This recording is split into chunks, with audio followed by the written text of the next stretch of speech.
Hello everyone, new day की new energy के साथ बायोलॉजी की दुनिया में आप सबका वेलकम है। आज हम डिस्कस करने वाले हैं यूनिट 5 ह्यूमन फिजियोलॉजी के बारे में।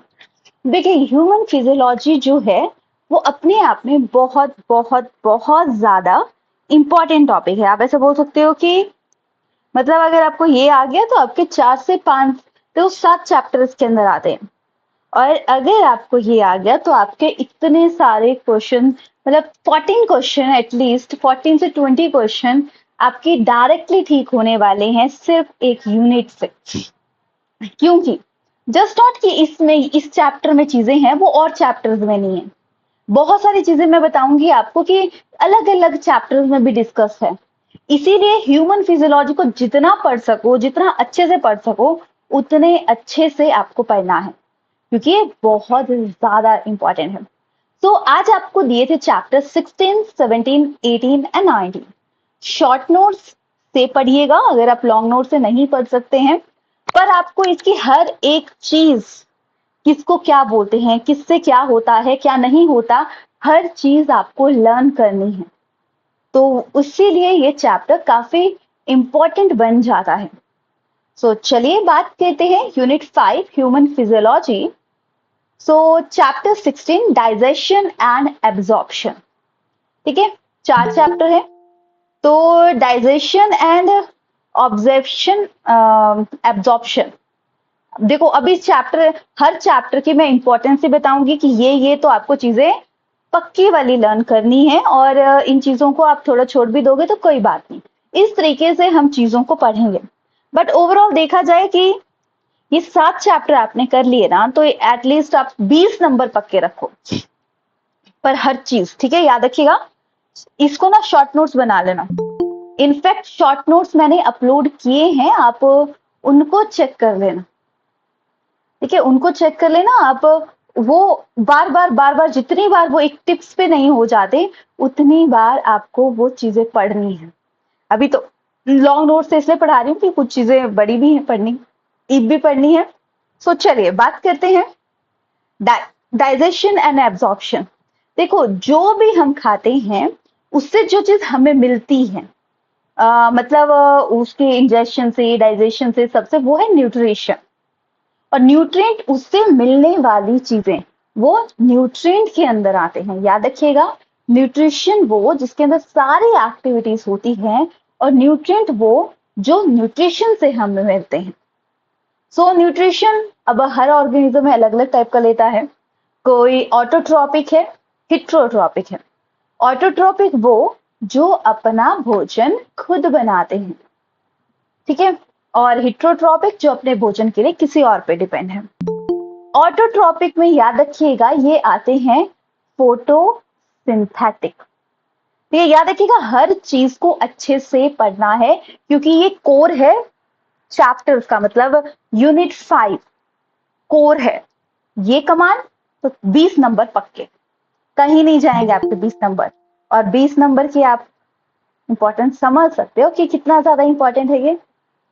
फोटोसिंथेसिस, फोटोसिंथेसिस मतलब लाइट की प्रेजेंस में जब वो खाना बना रहा है। ठीक है, प्लांट्स बनाते हैं। कीमोसिंथेटिक, केमिकल की प्रेजेंस में खाना बनाते हैं, बहुत सारे बैक्टीरिया हैं। अब हिट्रोट्रॉपिक वो होती है जो अपने भोजन के लिए किसी और पे डिपेंडेंट है। अब हिट्रोट्रॉप्स में आपके सबसे पहले होलोजोइक। होलोजोइक जो डायरेक्टली डाइजेस्ट कर रहे हैं, क्या कर रहे हैं, जो डायरेक्टली डाइजेस्ट करते हैं, जिसमें हर्बीवोरस जो प्लांट खाते हैं, ये तो पता ही है। कार्निवोरस जो एनिमल्स को खाते हैं, ओमनीवोरस जो दोनों चीजों को खाते हैं। ह्यूमन भी इसी के अंदर कंसीडर किया जाता है, ओमनीवोरस के अंदर। याद रखिएगा, मैं क्वेश्चन पूछूंगी पहले, फिर टॉपिक को समझाऊंगी। वो अलर्टनेस भी आप में होनी चाहिए, आपका हाथ टाइपिंग पे ही होना चाहिए, समझने और कहीं नहीं होना चाहिए, क्योंकि लास्ट टाइम है। और यूनिट 5 की इंपॉर्टेंस, 20 नंबर बहुत ज्यादा मैटर करते हैं, right. Cannibals eat upon member of A own family. याद रखिए, कैनिबल्स कौन होते हैं, जो अपनी ही फैमिली को खाते हैं। Fishes, certain snake, cockroach. Detritivorous animal eat dead organic से अर्थवॉर्म। अच्छा, जल्दी से बताएंगे, अर्थवॉर्म का एक्सक्रीटरी ऑर्गन कौन सा है? Excretory organ of A earthworm?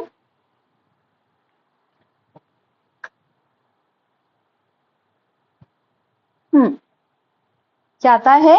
Nephridia. Malpighian tubule रहता है आपका कॉकरोच का, ठीक है, राइट। नेक्स्ट, इंसेक्टिव प्रीडेटर्स जो बड़े ऑर्गेनिज्म होते हैं, छोटे ऑर्गेनिज्म को खाते हैं। इंसेक्टिवोरस जो इंसेक्ट्स को खाते हैं। स्कवेंजर्स जो कि डेड डिकेइंग चीजों को खाते हैं, वल्चर, हाइना, क्रो। पीसीवोरस जो फिशेस को खाते हैं। क्रेनिवोरस जो ग्रेन्स को खाते हैं। कॉप्रोफेगस जो गंध को खाते हैं, ठीक है। अब आती है सैप्रोफिटिक। सैप्रोफिटिक मतलब जो मतलब डेड डिकेइंग से अपना भोजन लेते हैं, पर ऐसे डायरेक्ट नहीं लेते हैं, ये उसको सोलुबल फॉर्म में कन्वर्ट करते हैं, then they take a food. फिर आता है osmotrophic nutrition. Animal take pre digested food, ठीक है, यानी ये जो वो ऑर्गेनिज्म जो हमारे अंदर ग्रो करते हैं या जो पैरासिटिक होते हैं, जहां पे रह रहे हैं वहीं पे छेद कर रहे हैं, वो इसके अंदर कंसीडर किए जा रहे हैं। पैरासिटिक जहां पे भी रहेंगे उसको नुकसान पहुंचाएंगे, ठीक है, वो आगे जैसे प्यूसेनिया, कस्कटा, बहुत सारे एंडोपैरासाइट होते हैं, बहुत सारे एक्टोपैरासाइट होते हैं। सो चलिए अभी बात करें हम ह्यूमन डाइजेस्टिव सिस्टम की। देखो मेरे साथ चीजों को रिपीट करना है और बोलते हुए चलना है, ठीक है, तभी आपको चीजें समझ आएंगी, नहीं तो फिर आप भूल जाओगे। सबसे पहले आता है mouth, buccal cavity, pharynx, oesophagus, stomach और small intestine and large intestine. तो सबसे पहले मैं 2-4 क्वेश्चन इससे पूछ लेती हूँ, देन आप बताइएगा क्या है। सो नाउ मुझे बताएंगे small intestine and large intestine की रेशियो कितनी रहती है। Small intestine and large intestine की रेशियो कितनी होती है, मतलब कितने परसेंटेज में, कितने अमाउंट में, कौन ज्यादा होता है कौन। पहले मैंने स्मॉल बोला, फिर मैंने लार्ज बोला। अब देख लेना क्या बात की गई है। हाँ देखो 5:1 रेशियो, कई बार फीट में पूछा जाता है क्वेश्चन, कई बार सेंटीमीटर में पूछा जाता है। बस आपको इतना ध्यान में रखना है, आपको मतलब इसके पूरा कंसेप्ट को ध्यान में रखना है कि जितना 5 गुना ज्यादा होगा स्मॉल इंटेस्टाइन। अच्छा मुझे बताओ एपिग्लॉटिस कहाँ पे होते हैं? एपिग्लॉटिस कहाँ पाया जाता है?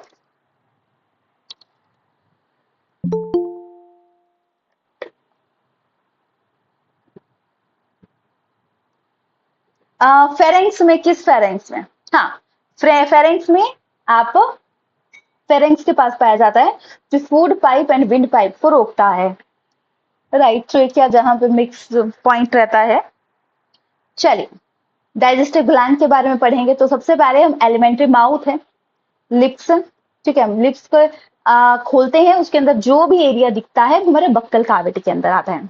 हार्ड पैलेट जो ऊपर वाला हिस्सा होता है, सॉफ्ट पैलेट जो हार्ड पैलेट ये आ गया, सॉफ्ट पैलेट ये आ गया, ठीक है, यूवला बोलते हैं इसे।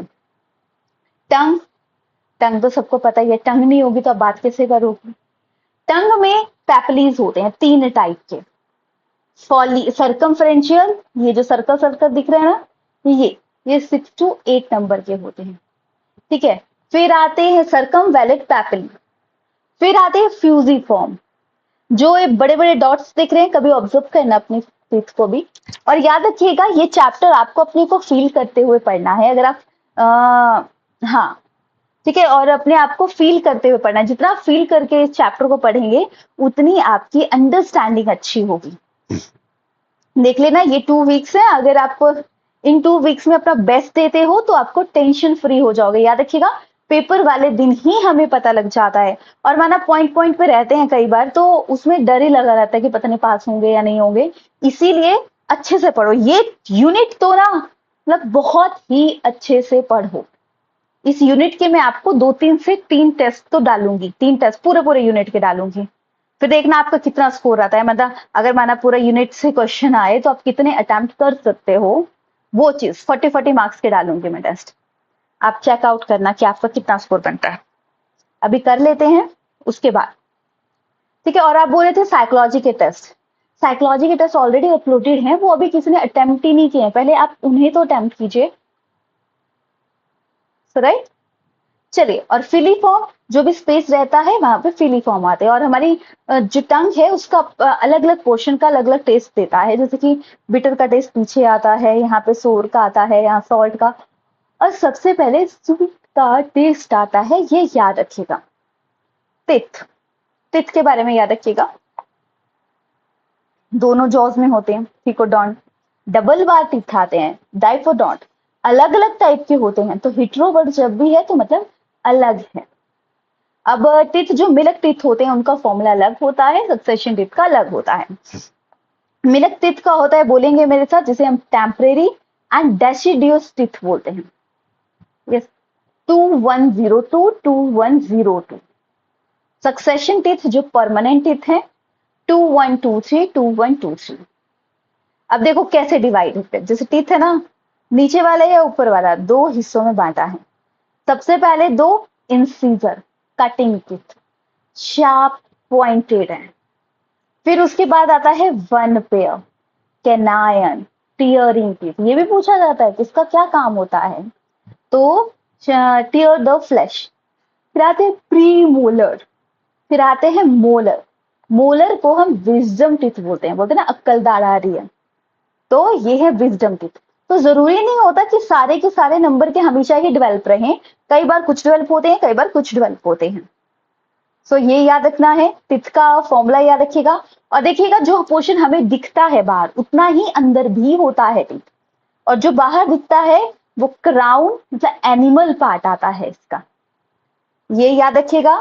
फिर फेरेंक्स के बारे में आपको याद रखिएगा, वैसे तो तीन पार्ट है, नेजोफेरेंक्स, ओरोफेरेंक्स एंड लेरोजोफेरेंक्स, पर लेरेंजोफेरेंक्स में होता है एपिग्लॉटिस।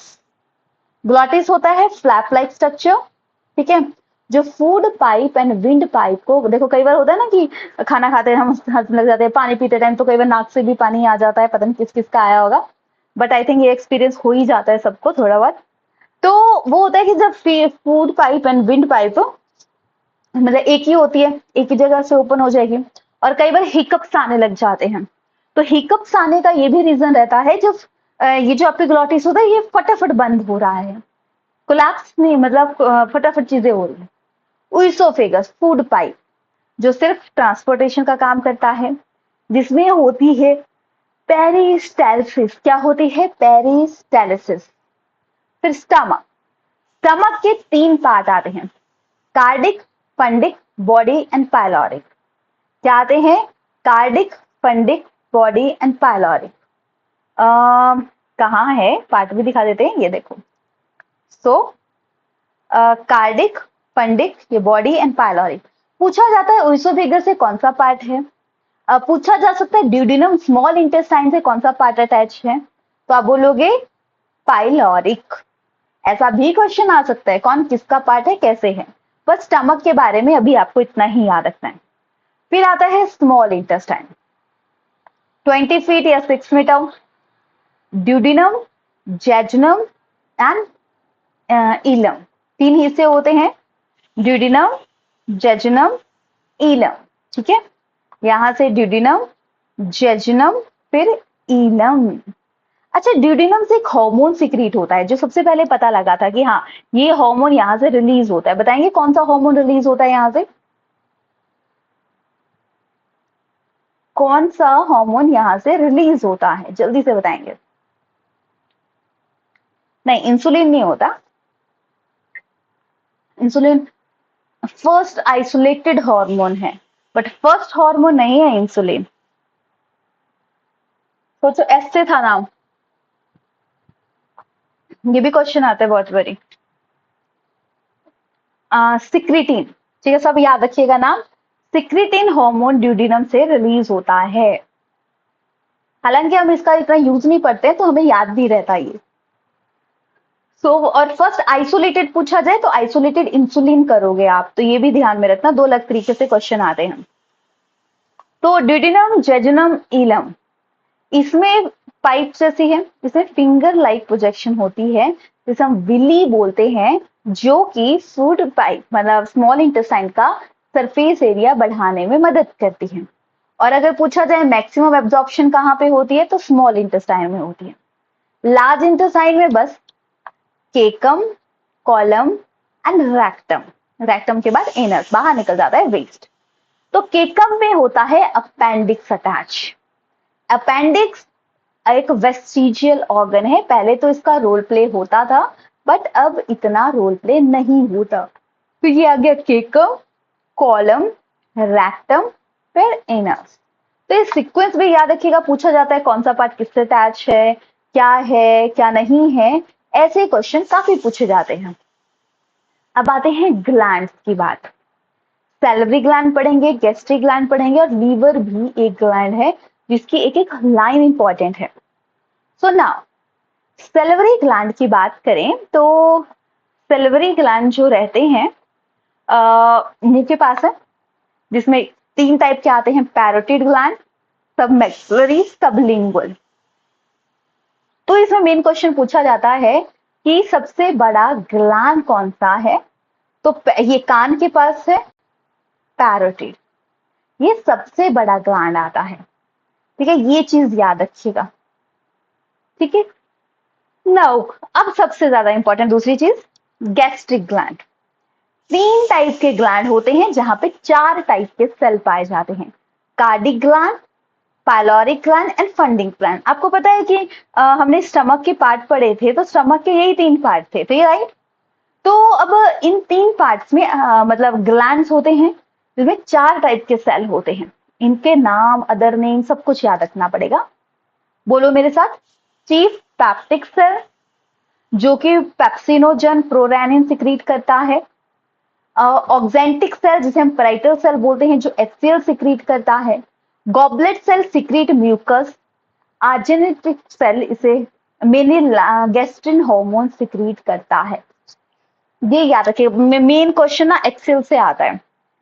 पैराइटल ग्लैंड को क्या बोलते हैं, ऑक्जेंटिक सेल क्या है, कई बार दोनों ऑप्शन में दिए जा सकते हैं, तो आप तो कंफ्यूज हो जाओगे, तो याद रखिएगा। और B12 की एब्सॉर्प्शन होती है यहाँ पे सबसे ज्यादा। अब आ गया हमारे पास लीवर। लीवर आपको पता है रेडिश कलर का होता है, 1.5 ग्राम है, और अगर हमारा 80% लीवर भी डैमेज हो जाए तो वो रिपेयर हो सकता है। इसके पास हाईएस्ट पावर रीजनरेशन रहती है। ठीक है, तो मल्टी लोब्ड है, 2 मेन लोब हैं, एक right and left, left small होता है, 2 स्मॉल लोब्स होते हैं, क्वाड्रेट एंड क्वाड्रेट। सो अगर हम बात करें जो इस पूरे लोब है, ठीक है, इसके कनेक्टिव टिश्यू की टीथ की लेयर होती है, मतलब अगर बोलते हैं लीवर की कवरिंग, ग्लिप्सन कैप्सूल होता है। ग्लिप्सन कैप्सूल के अंदर छोटा जो पार्ट आता है, जैसे ऐसे ऐसे ब्लॉक से बनना हुआ है, ठीक है, तो छोटा ब्लॉक है उसे हम हिपैटिक लोब्यूल बोलेंगे, जो लीवर का फंक्शनल यूनिट है। ये जरूर पूछे जाते हैं कि इसका फंक्शनल यूनिट क्या है, तो क्या बोलोगे, हिपैटिक लोब्यूल। और ग्लिप्सन कैप्सूल क्या है, ये पूरी लेयर है, ठीक है, ये लीवर, तो लीवर का जो बाहर है ये ग्लिप्सन कैप्सूल है, और जो छोटे छोटे पार्ट से मिलके बना है वो हिपैटिक लोब्यूल है। लीवर का हर चीज, लीवर बाइल सिक्रीट करता है जो कि बेसिक मीडियम बनाने में मदद करता है। लीवर का रोल, ये ग्लाइकोजेनेसिस करता है और ग्लाइकोनियोजेनेसिस करता है। ग्लूकोज से ग्लाइकोजन कन्वर्ट एंड ग्लाइकोजन से ग्लूकोज कन्वर्ट, दोनों का काम करता है। लीवर ग्लूकोज को अमाइनो एसिड से अमोनिया, अमोनिया से यूरिया बनाने में मदद करता है। तो भी पूछा जाता है लिपोजेनेसिस प्रोसेस में क्या होता है, डीएमिनेशन में क्या होता है, डिटॉक्सिफिकेशन में क्या होता है। लीवर हीमोग्लोबिन को चेंज करने का काम करता है बिलीवर्डिन, बिलीरुबिन में। हैपरिन सिक्रीट करता है जो कि ब्लड क्लॉट बनने से रोकता है। 2 प्रोटीन, क्लॉट देखो कट लग जाए, क्लॉट बाहर बनना, तो वो जरूरी होता है। अगर माना किसी का क्लॉट ही नहीं बन रहा है बाहर, तो उसको कौन सी डिजीज होती है, याद है कुछ? अगर किसी का क्लॉट बन ही नहीं रहा है तो उसे कौन सी डिजीज होती है? देखो ये मेन चैप्टर है और आपका 18 मेन चैप्टर, बाकी 2 छोटे छोटे चैप्टर्स हैं, उनको ऐसे डिस्कस करें।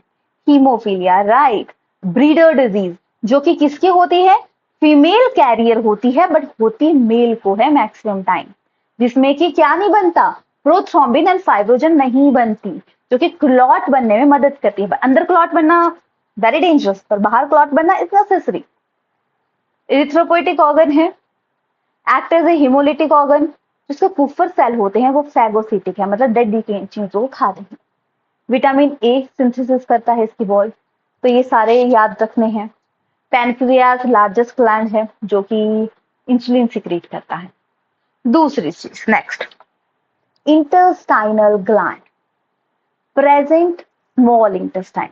कहाँ पे प्रेजेंट होते हैं, मतलब इंटेस्टाइनल ग्लैंड स्मॉल इंटेस्टाइन में प्रेजेंट होते हैं, ये आपको ध्यान में रखना है। चलिए, ये तो हो गया।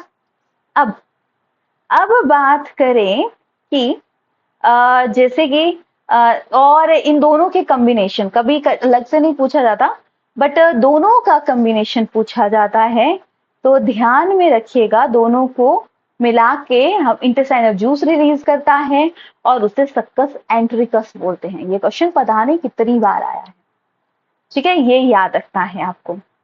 अब देखो, अब लॉन्ग नोट्स में डाइजेशन, इंग्रेशन, प्रोग्रेशन जोन क्या होता है, ये काफी लॉन्ग है, आपको लगेगा कि कितना ज्यादा पढ़ने को है। इसीलिए इसको, इस चीज को पढ़ना हो तो शॉर्ट नोट से पढ़िएगा, ठीक है। शॉर्ट नोट्स में देखो, एक पेज में ये सब कुछ समअप है, ठीक है, ये चीज आपके लिए इंपॉर्टेंट रहेगी। इंग्रेशन जोन, जब आप कोई चीज इनटेक करते हैं फूड को, तो क्या होता है, तो स्टार्च होता है जिससे भी हम खाते हैं, स्लाइवा रिलीज करता है। स्लाइवा को हम सल्वरी एमाइलेज बोलते हैं, पटाइलिन बोलते हैं, और स्टार्च को माल्टोज में कन्वर्ट करता है।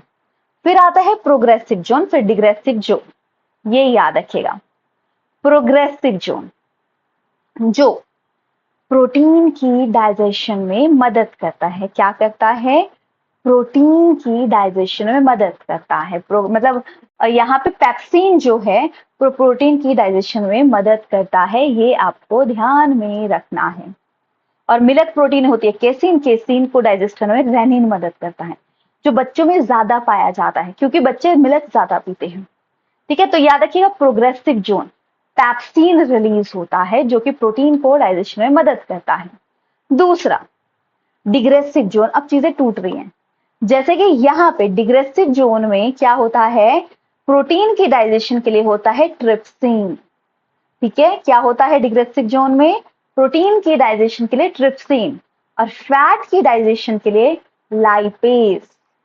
तो कई बार पूछा जाता है पैनक्रियाटिक जूसेस कौन से हैं, एंड कई बार पूछा जाता है कि इंटेस्टाइनल जूसेस कौन से हैं। तो पैनक्रियाटिक जूसेस क्या आ गए आपके, ट्रिप्सिन और लाइपेज। और हमारा अगर हम पूछा जाए दूसरा, तो दूसरा आ जाएगा पेप्सिन। तो ये दो तरीकों से इसमें क्वेश्चन पूछे जाते हैं कि डाइजेशन में कौन मदद कर, पैनक्रियाटिक जूसेस कौन सा है, और इंटेस्टाइनल जूसेस, इंटेस्टाइन से क्या रिलीज होता है जो कि डाइजेशन में मदद करता है। तो दो तरीकों से देखो, प्रोटीन की डाइजेशन के पेप्सिन भी है, ट्रिप्सिन भी है, ठीक है। बट इंटेस्टाइनल जूसेस कौन से हैं और पैनक्रियाटिक जूसेस कौन से हैं, ये याद करेंगे। पैनक्रियास secrete करता है ट्रिप्सिन और लाइपेज, ठीक है, ये याद रखना है। और फिर न्यूक्लिक एसिड न्यूक्लियोटाइड में कन्वर्ट होता है। न्यूक्लियोटाइड मतलब तीन चीजें हैं, न्यूक्लियोसाइड मतलब जिसमें कि आपके नाइट्रोजनस बेस और शुगर आ जाती है, इसमें डीएनए और फॉस्फोरिक एसिड। ये बाकी डिजीजेस इस चैप्टर से इंपॉर्टेंट है, किस विटामिन से क्या होता है क्या नहीं होता, ये तो आपके chemistry perspective point of view से भी इंपॉर्टेंट है कि किस विटामिन की कमी से क्या होता है, कौन सी वाटर सॉल्युबल है, कौन सी फैट सॉल्युबल है, और किससे कौन सी बीमारी होती है। क्वासीकोर डिजीज प्रोटीन की डेफिशिएंसी से होती है। मार्सोमर्स, मैं तो याद रखिएगा, दो बार एम है तो दो चीजों की डेफिशिएंसी से होती है। प्रोटीन एंड कार्बोहाइड्रेट की डेफिशिएंसी से होती है मार्सोमस। फिर विटामिन से क्वेश्चन आता है कि विटामिन की डाइजेशन के लिए मतलब विटामिन वाटर सॉल्युबल कौन से हैं, तो वाटर सॉल्युबल बी एंड सी। फिर अब ये विटामिन, विटामिन ए की का साइंटिफिक नेम है रेटिनोल। क्या होती है, जीरोथैलेमिया, मतलब आई से रिलेटेड प्रॉब्लम। बी1 थायमीन, मेरे साथ बोलो वरना भूल जाओगे, beri beri. B two riboflavin. So फिर बी12 याद रखिएगा, साइनोकोबालमिन, एनीमिया।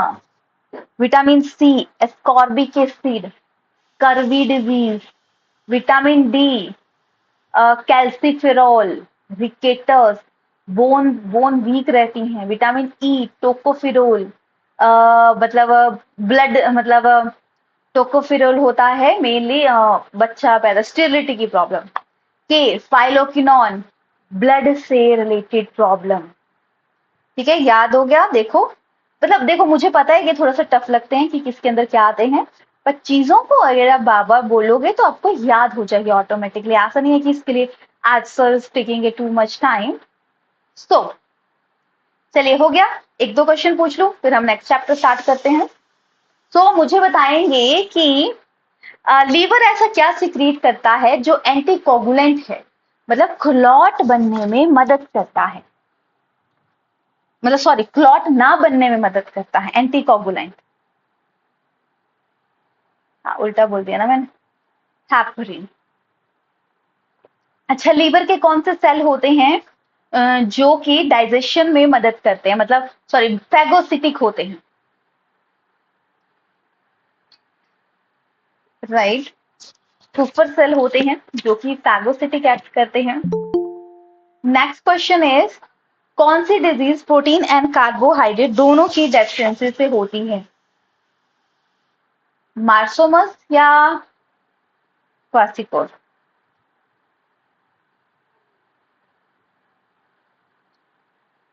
मार्सोमस, ठीक है।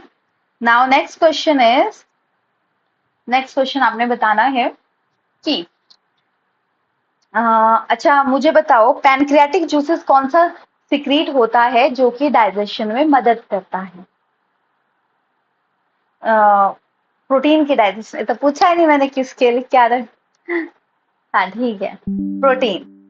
अच्छा मुझे ये बताएंगे, मिल्क में कौन सी प्रोटीन होती है और मिल्क को डाइजेशन में कौन मदद करता है? मिल्क में कौन सी डिजीज होती है और कौन सी शुगर पाई जाती है?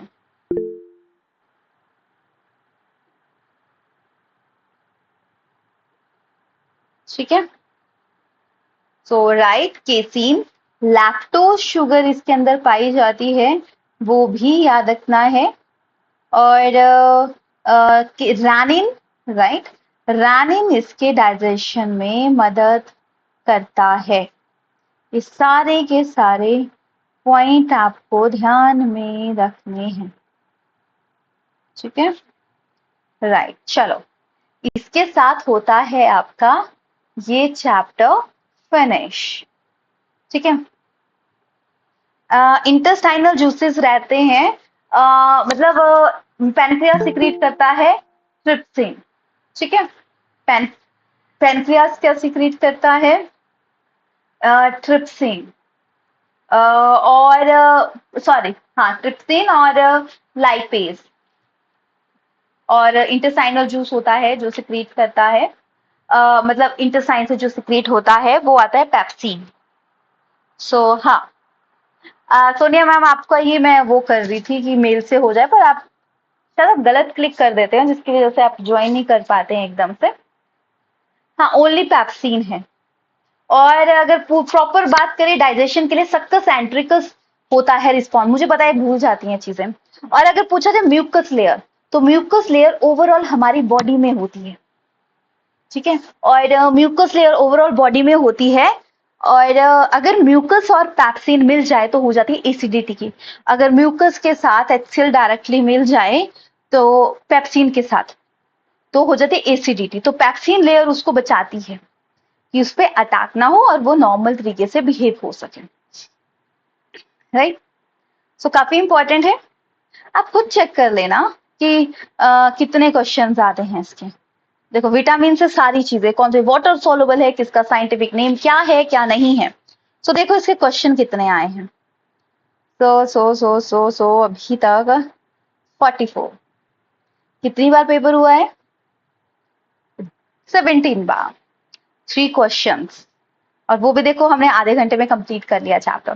देखो सिग्मोइड कॉलम किसका है, फैट कंप्लीटली डाइजेस्ट कहाँ पे होता है, opening of a hepatopancreatic duct, night blindness, among the following organ digest protein, maximum energy of a cell, vitamin B12 कहाँ रिच सोर्स ऑफ, देखो बेसिक ह्यूमन डेंटल फॉर्मूला। ये कितने आसानी से कर लोगे आप अगर आप थोड़ा सा ध्यान से पढ़ लोगे इनको। एक्स्ट्रा क्वेश्चंस भी है, एटलीस्ट प्रीवियस ईयर क्वेश्चंस को तो आपको पढ़ना ही है, वो किसी भी सूरत में आपको नहीं छोड़ने हैं। चलिए अब हमारे पास नेक्स्ट चैप्टर आता है। नेक्स्ट चैप्टर आता है breathing and exchange of gases. आप सबका बहुत क्वेश्चन था कि मैम इस चैप्टर से क्या क्या पढ़ें और क्या क्या छोड़ें, डाउटफुल था। तो चलिए डिस्कस करते हैं। सो रेस्पिरेशन एक कैटाबॉलिक प्रोसेस है। अच्छा बताओ ह्यूमन बॉडी का एवरेज रेस्पिरेटरी रेट कितना है? 1 मिनट में ह्यूमन कितनी बार सांस लेता है? कुछ क्वेश्चन पूछ लेते हैं फिर स्टार्ट करते हैं। आरक्यू ऑफ कार्बोहाइड्रेट 12 से 18 बार, ठीक है राइट है। 12 to 18 टाइम, पता नहीं कितनी बार ये क्वेश्चन आया भी है। RQ of A carbohydrate right 1। Protein का कितना रहता है आरक्यू?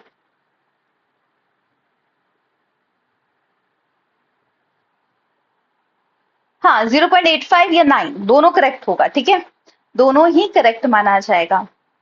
85 या 9। सो नाउ अब एक और चीज है कि इस चैप्टर का थोड़ा सा हिस्सा प्लांट फिजियोलॉजी किया था ना हमने जब, तो वहां पे था। तो सबसे पहले जब भी आप कोई चीज खाते हो तो उसमें ग्लाइकोलिसिस प्रोसेस होता है जिसमें पायरुविक एसिड बनता है। जो ग्लाइकोलिसिस प्रोसेस होता है वो होता कहाँ पे है? Any idea? माइटोकॉन्ड्रिया में, साइटोप्लाज्म में या क्लोरोप्लास्ट में, कहाँ पे होता है? हाँ ये पूछा जाता है, ठीक है जिसमें कि आपका जो भी हम खा रहे हैं वो डाइजेस्ट होके पायरुविक एसिड में बनता है, वो है साइटोप्लाज्म में होता है। एरोबिक है, एनारोबिक है, छोटा प्लांट है, बड़ा प्लांट है, एनिमल्स है, ह्यूमंस है, सब में ये प्रोसेस सेम रहता है। उसके बाद ये वेरी करता है, अलग अलग ऑर्गेनेल अपना अलग अलग रोल प्ले करती है। सो नाउ एक्सटर्नल रेस्पिरेशन मतलब जिसमें सिर्फ ऑर्गन रिस्पॉन्सिबल होते हैं, जैसे लंग्स में पार्टिसिपेट किया। अब इंटरनल होता है जब टिश्यू तक जा रही है न्यूट्रिशन, ठीक है हर एक टिश्यू में न्यूट्रिशन जा रही है, ये याद रखिएगा। बस इतनी सी चीज इसमें याद रखिएगा। ट्रैक। अच्छा मुझे बताओ मैक्सिमम एक्सचेंज गैसेस की कहाँ पे होती है? अब हम लंग्स की पढ़ेंगे, ठीक है तो मैक्सिमम एक्सचेंज गैसेस का कहाँ पे होता है कि बस ये है, इसके बाद नहीं। लंग्स तो है पर लंग्स का कौन सा हिस्सा?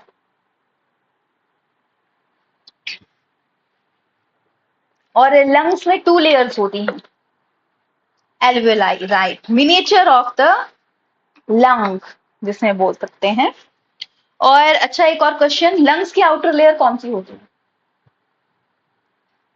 देखो अगर बिना ऑप्शन के आपको चीजें याद आ रही है ना तो बहुत अच्छा है।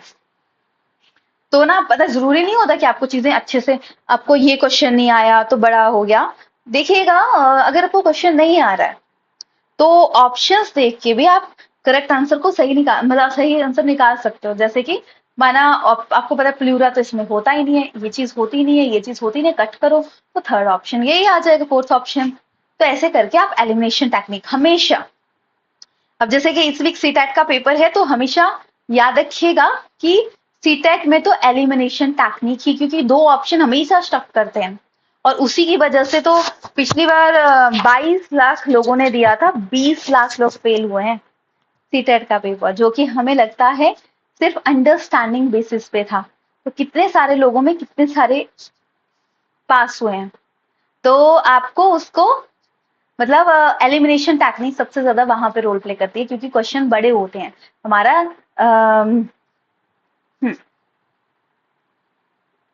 हाँ, पढ़ा भी हो तो भी आप नहीं सीटेट में कुछ भी नहीं कर सकते, क्योंकि उसमें पता ही नहीं होता कि और इनफैक्ट जो बड़े बड़े जो वीडियोस बना रहे हैं करा रहे हैं वो भी बोलते हैं कि सीटेट पता नहीं इसमें से कौन सा करेक्ट करेगा, वो भी ऐसे ही बोलते हैं एंड में। तो उसमें भी दो जगह, बस ये याद रखना बच्चा सेंटर में है, बच्चे का फायदा सोचना है, बाकी अपना हो चाहे ना हो टीचर का, बच्चे के अकॉर्डिंग करिकुलम बनेगा, जो उसमें होगा पॉइंट वो ज्यादा। हाँ, साइकोलॉजी आपकी अच्छी है ना, तो सीटेट में भी आसानी रहती है, बस थोड़ी स्पीड रखना, वरना आधे क्वेश्चन होते ही नहीं है। मेन बात है, क्योंकि कर तो सीटेट की प्रॉब्लम पता है क्या है, कर तो लेते हैं हम क्वेश्चन पेपर, ऐसा नहीं है कि नहीं होता है, बट सीटेट में टाइम की कमी बच जाती है साइंस वालों के लिए, तो क्योंकि वो मैथ का पोर्शन कर ही नहीं पाते हैं। जितनी बार मैंने दिया है मैं मतलब मैथ का पोर्शन करने में बड़ा टाइम लगता है, और मैथ आता भी है काफी, 20 नंबर छोड़ दो, 120 नंबर में से कर रहे हो तुम, तो भी मुश्किल है वो भी। सोशल साइंस से भी ठीक है, मैथ मेरा भी दिमाग नहीं चलता है पर मैं जो लास्ट टाइम मैंने मैथ का पढ़ा था तो मैथ में अच्छा स्कोर आ गया था, वो अलग बात है। थोड़ा सा सोशल साइंस भी तो टफ लगती है, उसमें भी नहीं आती, उसमें पता हमारा सब्जेक्ट नहीं है ना, तो सोशल साइंस ज्यादा आ जाएगा। हाँ, टॉपिक शुरू करते हैं सारे। चलो, respiratory tract, nostrils, nasal chamber, internal nares, laryngopharynx, larynx, trachea and primary bronchi। और organ आ गया lungs, nostrils, nostrils के बाद जो जैसा सांस जाती है, nasal chamber जिसमें vestibular part, respiratory part and olfactory part। olfactory part में saccharine membrane होती है। सो तो चलिए, ऑल्फैक्टरी पार्ट में सैक्रिन मैम्ब्रेन होती है, जो कि स्मेलिंग के लिए होती है, याद रखिएगा कौन सा पार्ट होता है और कौन सी मैम्ब्रेन इसमें रिस्पॉन्सिबल रहती है। सो चलिए, ये हो गया आपका। सो नाउ देखिए वन चीज, अब मुझे नहीं पता कि हम थोड़ा साइक मतलब सीटेट की बात कर लेते हैं एक मिनट, कि हम साइंस वाले हैं, अगर हम सोशल साइंस लेंगे तो मे बी इश्यू ना आए जब कभी इंटरव्यू देना हो। इसका मुझे कोई आइडिया नहीं है कि आपका तो मेन सब्जेक्ट साइंस था, और अगर आप सोशल साइंस में दे रहे हो तो मे बी कोई इश्यू ना आए, अब ये मुझे आइडिया नहीं है। ठीक है, चलो, लेरेंजोफेरेंक्स में एपिग्लॉटिस होते हैं, फिर आता है लेरेंक्स साउंड बॉक्स, फिर ट्रेकिया, ट्रेकिया पिक्चर ही दिखा देती हूँ आपको, ये है ट्रेकिया। ठीक है, ये लाइनिंग इसलिए बनी है ताकि कोलैप्स ना हो सांस। फिर उसके बाद ब्रोंकी, फिर ब्रोंकियोज, फिर एंड में आ जाता है हमारा, क्या आ जाता है, मतलब लंग्स ब्रोंकियल के बाद, और उसके बाद यहाँ पे लास्ट में एल्वेलाई आ जाते हैं, जहां पे मैक्सिमम एक्सचेंज गैसेस की होती हैं। और आइडिया लगाओ कितने ज्यादा हैं, 750 मिलियंस हैं। तो कितना छोटा सा हमारा ऑर्गन है और उसके अंदर कितने ज्यादा हैं, तो कितना अमाउंट में होगा, कई बार ये अमाउंट भी पूछा जा सकता है, तो कई बार आइडिया होना चाहिए हमें क्या चीज है। मैकेनिज्म की बात करें तो मैकेनिज्म में आपको बस इतना याद रखना है कि नॉर्मल रेस्पिरेटरी रेट 12 से 18 टाइम होता है, वन मतलब average respiratory rate, and 2 phases में होता है एक्सपिरेशन इंस्पिरेशन। इंस्पिरेशन में एक्टिव प्रोसेस है, जिसमें कि रिब्स आपको पता है 12 होती हैं, इसमें 11 पेयर मसल्स उसमें रिस्पॉन्सिबल होती हैं, और एक्टिव के टाइम आप ऑब्जर्व करना, हमारी छाती ऊपर को उठती है, और जो डायफ्राम है वो कॉन्ट्रैक्ट करता है, ये, और जब हम सांस छोड़ते हैं डायफ्राम रिलैक्स करता है। बस इतनी सी चीज इसमें याद रखिएगा, कौन सा एक्टिव प्रोसेस है कौन सा पैसिव प्रोसेस है। दूसरी चीज, बच्चों में 16 टाइम पर मिनट, 12 मंथ 30 टाइम, तभी तो अब ऑब्जर्व करना बच्चे के हाथ रख के कितना फटाफट सांस ले जाता है। 2 से 5 एड 24, और एडल्ट में 12 से 18, और हैवी एक्सरसाइज करते टाइम 20 से 25। और एक पूछा जाता है जब हम हैवी एक्सरसाइज करें बहुत दिनों बाद कोई काम करें तो क्रैम्प्स पड़ते हैं, तो हमारी बॉडी में ऐसा क्या बनता है जिससे कि हमें पेन होती है, क्रैम्प बनता है? हाँ, वही है, आएगा आई थिंक, मुझे ऐसा लगता है, क्योंकि जब पढ़ाने लग जाती है ना तो थोड़ा मैसेज दे रहे देखती हूँ। क्योंकि सोशल साइंस में इंटरव्यू के टाइम हो सकता है अगर कभी कहीं जाए। So now pulmonary air volume and lung capacity, ये आपको याद रखना है पूरा कि स्पायरोमेट्री एंड रेस्पायरोमेट्री इंस्ट्रूमेंट होता है जो हमें मेजर करते हैं। देखो, टोटल जब हम नॉर्मल सांस ले रहे हैं, सांस छोड़ते हैं, तो उसे हम बोलते हैं टाइडल वॉल्यूम, जो कि हम 1500 ml लेते हैं, जिसमें 350 एल्विलर वॉल्यूम आता है, बाकी 150 डेड स्पेस आता है। तो कई बार टोटल से भी क्वेश्चन पूछा जा सकता है, एल्विलर वॉल्यूम से भी क्वेश्चन पूछा जा सकता है, और ये भी पूछा जा सकता है कि डेड स्पेस कितना होता है। अब देखो, इसमें अगर आपको नहीं याद हो रहा कि क्या क्या है, सो देखो, मैंने अब शॉर्ट नोट्स में देखो ब्रीदिंग लिखी सारी चीजें हैं, ऐसा नहीं है कि कोई भी चीज मिस है, बस 3 पेजेस में मैंने ये सम अप कर दिया है पूरा। ठीक है, तो आपको इसमें मैंने लिखी, डिटेल नहीं लिखी है, लिखी हर चीज है, ये है फर्क। इसमें आपको अगर और चीजें नहीं याद रखनी है तो 3 चीजें याद रखिएगा जिसमें सारी चीजें आ जाती हैं: tidal volume, total lung capacity and vital capacity. ठीक है, total lung capacity and vital capacity. Tidal volume आपको पर लग गया पता, 500 ml। ठीक है, बाकी अब बोलोगे ये नहीं याद करने मैम, क्योंकि ये सारे आपके दोनों में कंप्लीट होने वाले हैं। तो अगर आप खुद बना रहे हो नोट्स तो इन 3 चीजों को लिख लेना। ठीक है, क्या क्या लिखना? टाइडल वॉल्यूम कितना है और उसमें फिर वाइटल कैपेसिटी। वाइटल कैपेसिटी आता है total tidal volume plus inspiratory reserve volume, कि जब आप सांस ले रहे हैं तो कितना आप इंस्पायर करते हो, एक्सपिरेटरी कितना आप एक्स्ट्रा छोड़ सकते हो। तो 500 प्लस 3000 1100, तो टोटल मिला के 4600। देखो, कई बार इस स्टेटमेंट से क्वेश्चन आया है, कई बार इससे क्वेश्चन आया है, कई बार इससे क्वेश्चन आया कि वाइटल कैपेसिटी किस किस से मिक्स करके बना है, कितनी कैपेसिटी रहती है, तो कुछ भी क्वेश्चन आ सकता है। तो वाइटल कैपेसिटी रहती है 4600। फिर total lung capacity, vital capacity and reserve volume, litre में भी पूछा जा सकता है और ml में भी पूछा जा सकता है। तो 3.5 से लेके 4.5। और रेजिडुअल वॉल्यूम की, अच्छा ठीक है, एक्सपायर भी कर रहे हो आप फुल, नॉर्मली कितनी रह जाता है स्पेस, 1.5, तो ये आ गया 5800 मिलीलीटर या 5 to 6 लीटर। ये 3 चीजें खुद के साथ बोलनी है। क्या क्या? Total tidal volume, vital capacity 3 का मिक्सचर है। Tidal volume, inspiratory reserve volume, expiratory reserve volume. Volume भी याद रखिएगा और टोटल भी याद रखिएगा। टोटल लंग कैपेसिटी ये भी आपको याद रखना है, 5 to 6 लीटर। हो सकता है रेंज ना दी हो, 6 लीटर ही दिया हो या एक आधा पॉइंट आगे पीछे दिया हो, तो वो तो पर्सन टू पर्सन भी वेरी करती है ना चीजें। सो नाउ अब बात करते हैं नेक्स्ट कंसेप्ट में, कि जब हम सांस ले, अब सोचो हमारे चारों कितनी सारी गैसेस हैं, क्या हम ऑक्सीजन ही लेते हैं अंदर और नहीं जाती क्या गैसेस हमारे अंदर?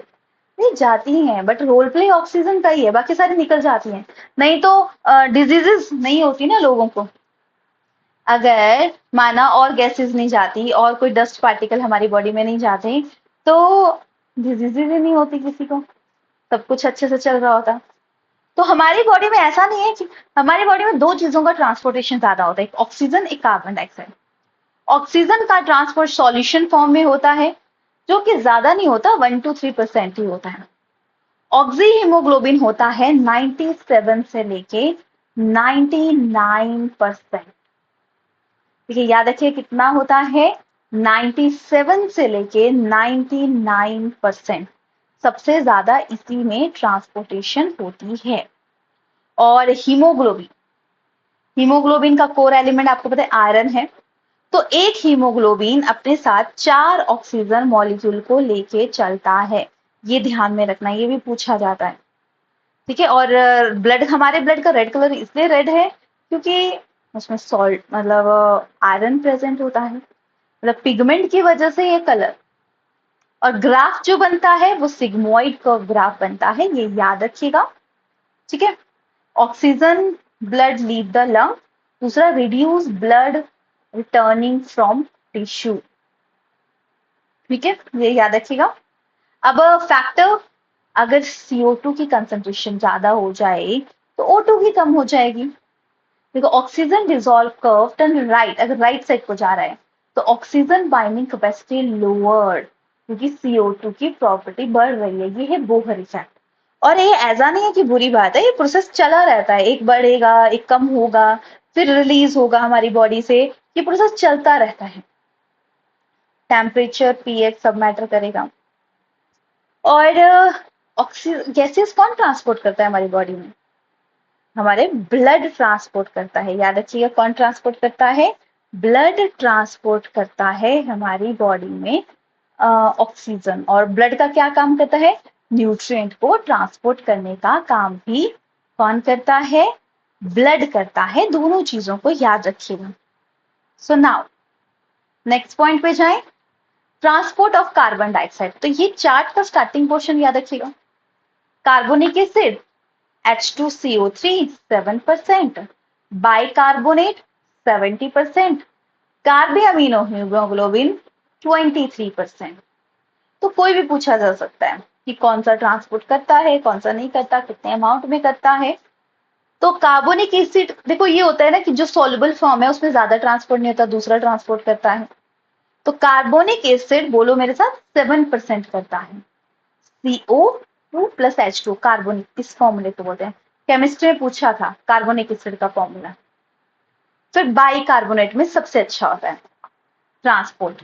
H2CO3 है, ये अपना H रिलीज कर देगा, HCO है, ये पोटाशियम एंड सोडियम के साथ कंबाइन कर देगा। क्या करेगा? पोटाशियम एंड सोडियम के साथ कंबाइन करेगा। अब ये कहाँ से है? देखो KCl, NaCl ये होता है। अब माना ज्यादा देर तक कार्बन डाइऑक्साइड के साथ कॉम्बिनेशन में तो क्या होगा? क्लोरीन की मात्रा बढ़ जाएगी बॉडी में। और क्लोरीन का नेचर कैसा होता है? क्लोरीन का नेचर एसिडिक होता है, जिसे हम क्लोराइड शिफ्ट, हैम्बर्गर शिफ्ट के नाम से भी जानते हैं। किस नाम से जानते हैं? Chloride shift and hamburger shift नाम से हम इसे जानते हैं, ये याद रखिएगा। फिर आता है कार्बे अमीनो हीमोग्लोबिन, जिसमें 23%। हीमोग्लोबिन के साथ भी कार्बन डाइऑक्साइड बाउंड होती है, तो उसमें बोलेंगे कार्बन अमीनो हीमोग्लोबिन। अब क्यों कार्बन डाइऑक्साइड हमारी बॉडी से निकल जाती है? क्योंकि ये उतनी सॉल्युबल प्रोडक्ट नहीं है, इसीलिए निकल जाती है। और हेल्डन इफेक्ट, देखो इसमें कितने इफेक्ट हैं? हेल्डन इफेक्ट, हैम्बर्गर इफेक्ट, और आपका आ गया क्लोराइड शिफ्ट। क्लोराइड शिफ्ट तब होती है जब बाइकार्बोनेट का ट्रांसपोर्टेशन का सिस्टम चला होता है, तब ये प्रोसेस होता है। तो हेल्डन इफेक्ट की बात करें, oxy haemoglobin strong acid act करती है। मोर Hb4O8 form A lung and release a H positive की वजह से डिक्रीज हो जाएगा पीएच का। पीएच डिक्रीज हो गया तो यानी बॉडी एसिडिटी होगी, और बॉडी में अगर एसिडिटी होगी तो फंक्शनिंग में प्रॉब्लम आ जाती है, प्रॉपर उतना अच्छे से फंक्शन नहीं होता। क्योंकि आपको पता है हमारी बॉडी एक नॉर्मल टेम्परेचर प्रेशर पे काम करती है। अगर टेम्परेचर प्रेशर चेंज करेंगे तो उसमें फर्क पड़ेगा। अब कुछ जैसे कि अब पिगमेंट की बात करें, हमारा ब्लड रेड होता है क्योंकि हीमोग्लोबिन होता है। फिर आता है हीमो इरिथ्रिन, जो कि ब्राउन कलर का होता है, पॉलीकाइटस लाइक स्पिकुलस। फिर हीमोसाइन, कॉपर कंटेन होता है ब्रॉन में, लैमिनस में, जिसकी वजह से ब्लू कलर होता है। क्लोरोक्विन ब्राउन कलर पीना में होता है। वैनेडियम यूरोकॉर्डेट्स में होता है। गैंगो रेस्पिरेटरी में आरक्यू चेक करने के लिए होता है। कफ कब आता है? जब फोर्सफुली एक्सप्लेनेशन होती है, इरिटेशन होती है। हिकअप्स ग्लॉटिस, एपिग्लॉटिस के थ्रू क्लोज होता है। यॉर्निंग जब कार्बन डाइऑक्साइड, जब पैरालिसिस होता है, किसी को कुछ होता है, पैरालिसिस होने का भी मेन रीजन यही होता है कार्बन डाइऑक्साइड लॉन्ग टर्म तक एकोमोडेशन हो जाए। इसीलिए याद रखिएगा, कभी भी ब्लड गाढ़ा नहीं होना चाहिए। अगर ब्लड गाढ़ा है तो हमारी बॉडी में वेरियस टाइप की प्रॉब्लम्स हमें फेस करने को मिल सकती हैं।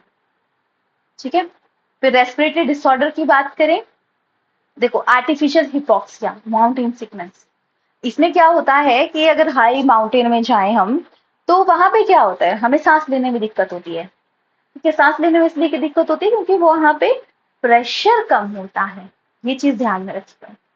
एनीमिया, हाइपोक्सिया, जब देखो ऑक्सीजन होनी चाहिए बाउंड, ऑक्सीजन की जगह कार्बन मोनोऑक्साइड हो रही है, तभी तो बोलते हैं अंगीठी अंदर मत चलाओ, कार्बन मोनोऑक्साइड निकलती है, कार्बन मोनोऑक्साइड अनबर्न गैस है, तो ये है एनीमिया।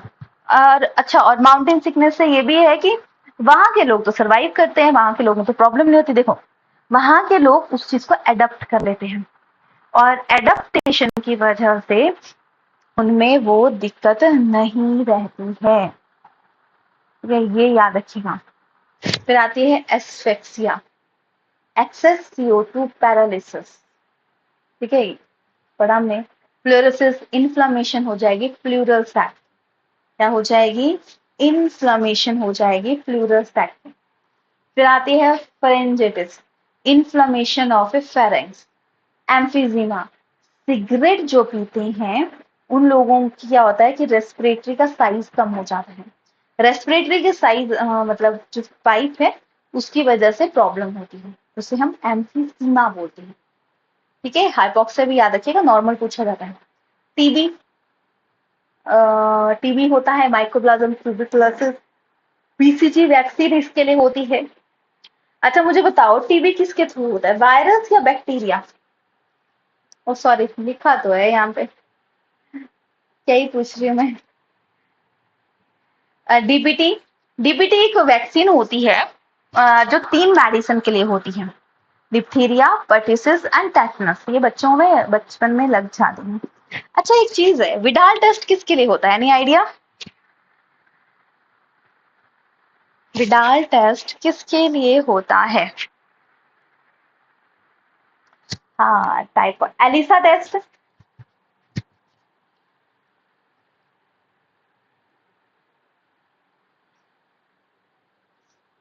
एलिसा कैंसर के लिए होता है, एड्स के लिए होता है। ठीक है, तो याद रखिएगा। इन्फ्लुएंजा, ये वायरस के थ्रू होने वाली बीमारी है। ये देखो, एडम एप्पल कहाँ होता है, लैरेंक्स, जिसे कि हम आदम का सेब या साउंड बॉक्स भी बोलते हैं। टाइडल वॉल्यूम क्या है? कॉकरोच स्पायरेक्टल के थ्रू सांस लेते हैं और बाद में क्या बन जाता है उसका, अंदर नेटवर्क ट्रिकिया। ठीक है, और tidal volume, breathing rate and product glycolysis, ये हमने उस चैप्टर में पढ़ा है। तो ओवरऑल ये क्वेश्चन लास्ट आया था, 2 क्वेश्चन आए हैं, सॉरी एक ही क्वेश्चन आया है। Energy by oxidising glucose in aerobic respiration, तो इसमें वैल्यू पूछी थी, तो 2870। ठीक है, ये याद रखिएगा।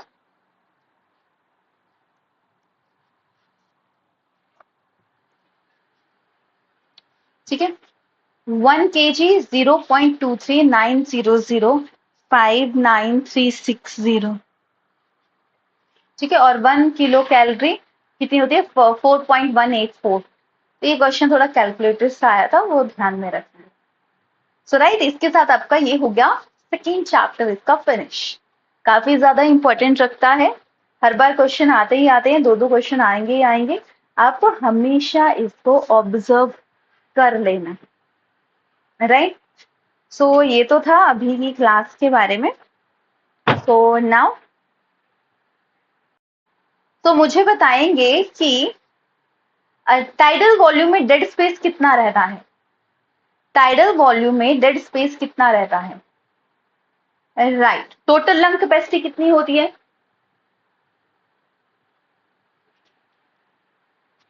टोटल लंग कैपेसिटी देखो ग्लाइकोलाइसिस में बनता है पायरुवेट 5800, ठीक है। टोटल लंग कैपेसिटी और ठीक है, बुला दिया मुझे। तो vital capacity four, total lung capacity होती है 5800। अच्छा मुझे बताओ मैक्सिमम एक्सचेंज कार्बन डाइऑक्साइड का किसके थ्रू होता है?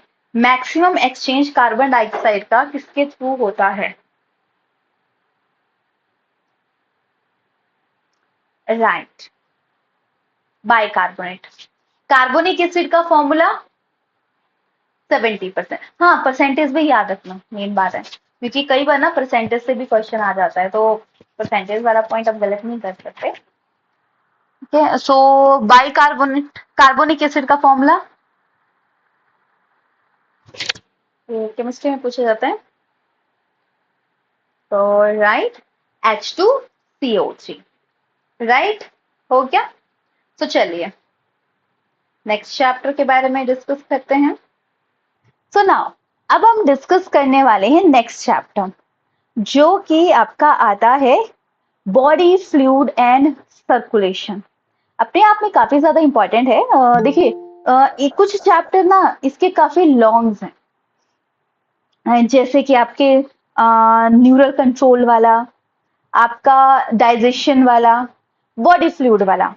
तो जल्दी से बताएंगे कौन सा विटामिन होता है जो रिस्पॉन्सिबल होता है कि ब्लड अच्छे से प्रॉपर वर्क कर रहा है, क्या है इश्यू से रिगार्डिंग जो भी रहता है वो कौन सा रहता है, बताएंगे जल्दी से। राइट, विटामिन के रिस्पॉन्सिबल रहता है। सो राइट, नाउ चलिए स्टार्ट करते हैं, काफी ज्यादा है। अच्छा चलो बताओ, यूनिवर्सल डोनर कौन सा ब्लड ग्रुप है? O blood group. और एक होता है गोल्डन ब्लड। गोल्डन ब्लड किसे बोलते हैं? ओ का पॉजिटिव वर्जन या ओ का नेगेटिव वर्जन?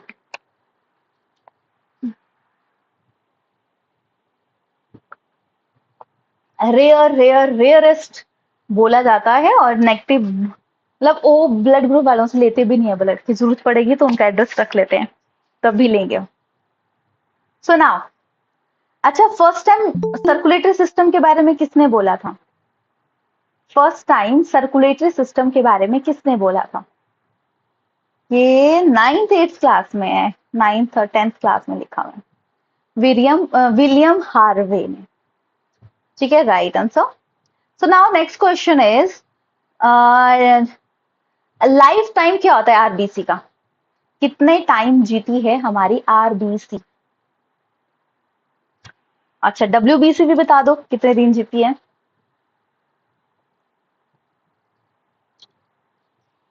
आरबीसी 120 डेज, और डब्ल्यूबीसी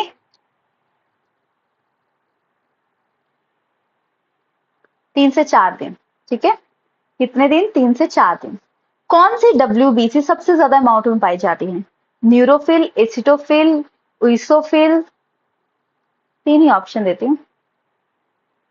सबसे ज्यादा अमाउंट में न्यूरोफिल, ये भी याद रखिए किसके अंदर आती है ये। ठीक है, अच्छा मुझे एक और क्वेश्चन बताओ, कार्डिक साइकिल कितने टाइम का होता है?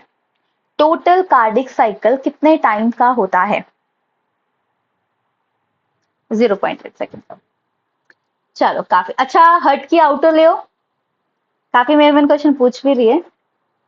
हर्ट की आउटर ले, हाँ राइट, पेरिकार्डियम। सबसे बड़ा चैम्बर हर्ट का?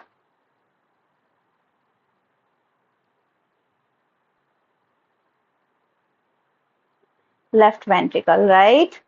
और नाउ अब मुझे ये बताएंगे कि, क्या बताओगे, कि ब्लड फ्लो प्रेशर किसमें ज्यादा होता है, आर्टरीज या वेन?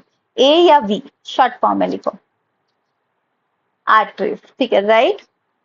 तो किसका हार्ट 3 चैम्बर होता है, किन ऑर्गेनिज्म का? कोई एग्जांपल बताइए। 3 चैम्बर हार्ट रहता है, फ्रॉग्स, एम्फीबियंस, राइट। रेप्टाइल्स का भी होता है, एक्सेप्ट क्रोकोडाइल, क्रोकोडाइल का 4 चैम्बर हार्ट होता है। ये भी याद रखिएगा।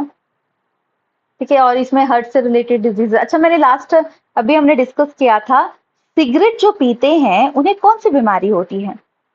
उसमें साइज कम हो जाता है रेस्पिरेटरी ट्रैक का। कई बार डेफिनेशन से क्वेश्चन आ जाता है, कई बार कैसे क्वेश्चन आ जाता है, एम्फीसीमा, राइट। चलिए अब हम स्टार्ट करते हैं। काफी क्वेश्चन आपको आते भी हैं और यही चीजें क्वेश्चन में पूछी जाती है, पर पेपर में ना कंफ्यूज हो जाते हैं कि क्या होगा, किसके अंदर आएगा। चलिए देखते हैं। देखो, सर्कुलेशन के लिए हमारी बॉडी में रिस्पॉन्सिबल होते हैं एक तो हार्ट और एक ब्लड वेसल। सर्कुलेशन क्यों जरूरी है? एक सर्कुलेशन मतलब न्यूट्रिशन पहुंचा रहा है, गैसेस पहुंचा रहा है, इसलिए न्यूट्रिशन जरूरी है।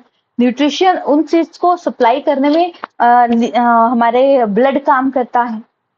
हार्ट एक चैम्बर है जो रोल प्ले करता है। हार्ट, अगर पूछा जाए सबसे बिजी पंपिंग ऑर्गन कौन सा है, हार्ट। क्योंकि बाकी सांस आप थोड़ी देर रोक भी सकते हो, खाना रोक भी सकते हो, पर हार्ट रुक गया ना तो इंसान गया। ठीक है। और अच्छा, हार्ट में कौन सी मसल्स पाई जाती हैं, ये भी बता दीजिए। Which muscles is present in heart?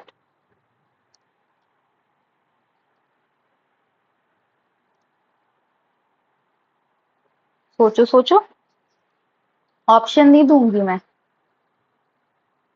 Option दे दिए तो आपको याद आ जाएंगे। Cardiac muscles. ठीक है, smooth muscle, skeleton muscle, cardiac muscle, तीन टाइप के मसल पड़ते हैं। भूल जाता है, मुझे पता है, तभी तो मैंने बोला था मैं ऑप्शन दूंगी। ऑप्शन दूंगी तो आप एकदम कर देते आंसर। देखो, आर्टरीज होती हैं जब हार्ट से ब्लड को बॉडी तक पहुंचाना हो। Carry oxygenated blood, transport heart to body. High pressure, देखो सीढ़ियों उतरनी हो तो आराम से उतरी जाती है, वैसे ब्लड को फ्लो नीचे करवाना है आराम से होगा। बट और इसका ल्यूमन भी नैरो होता है, डीप सीटेड होता है।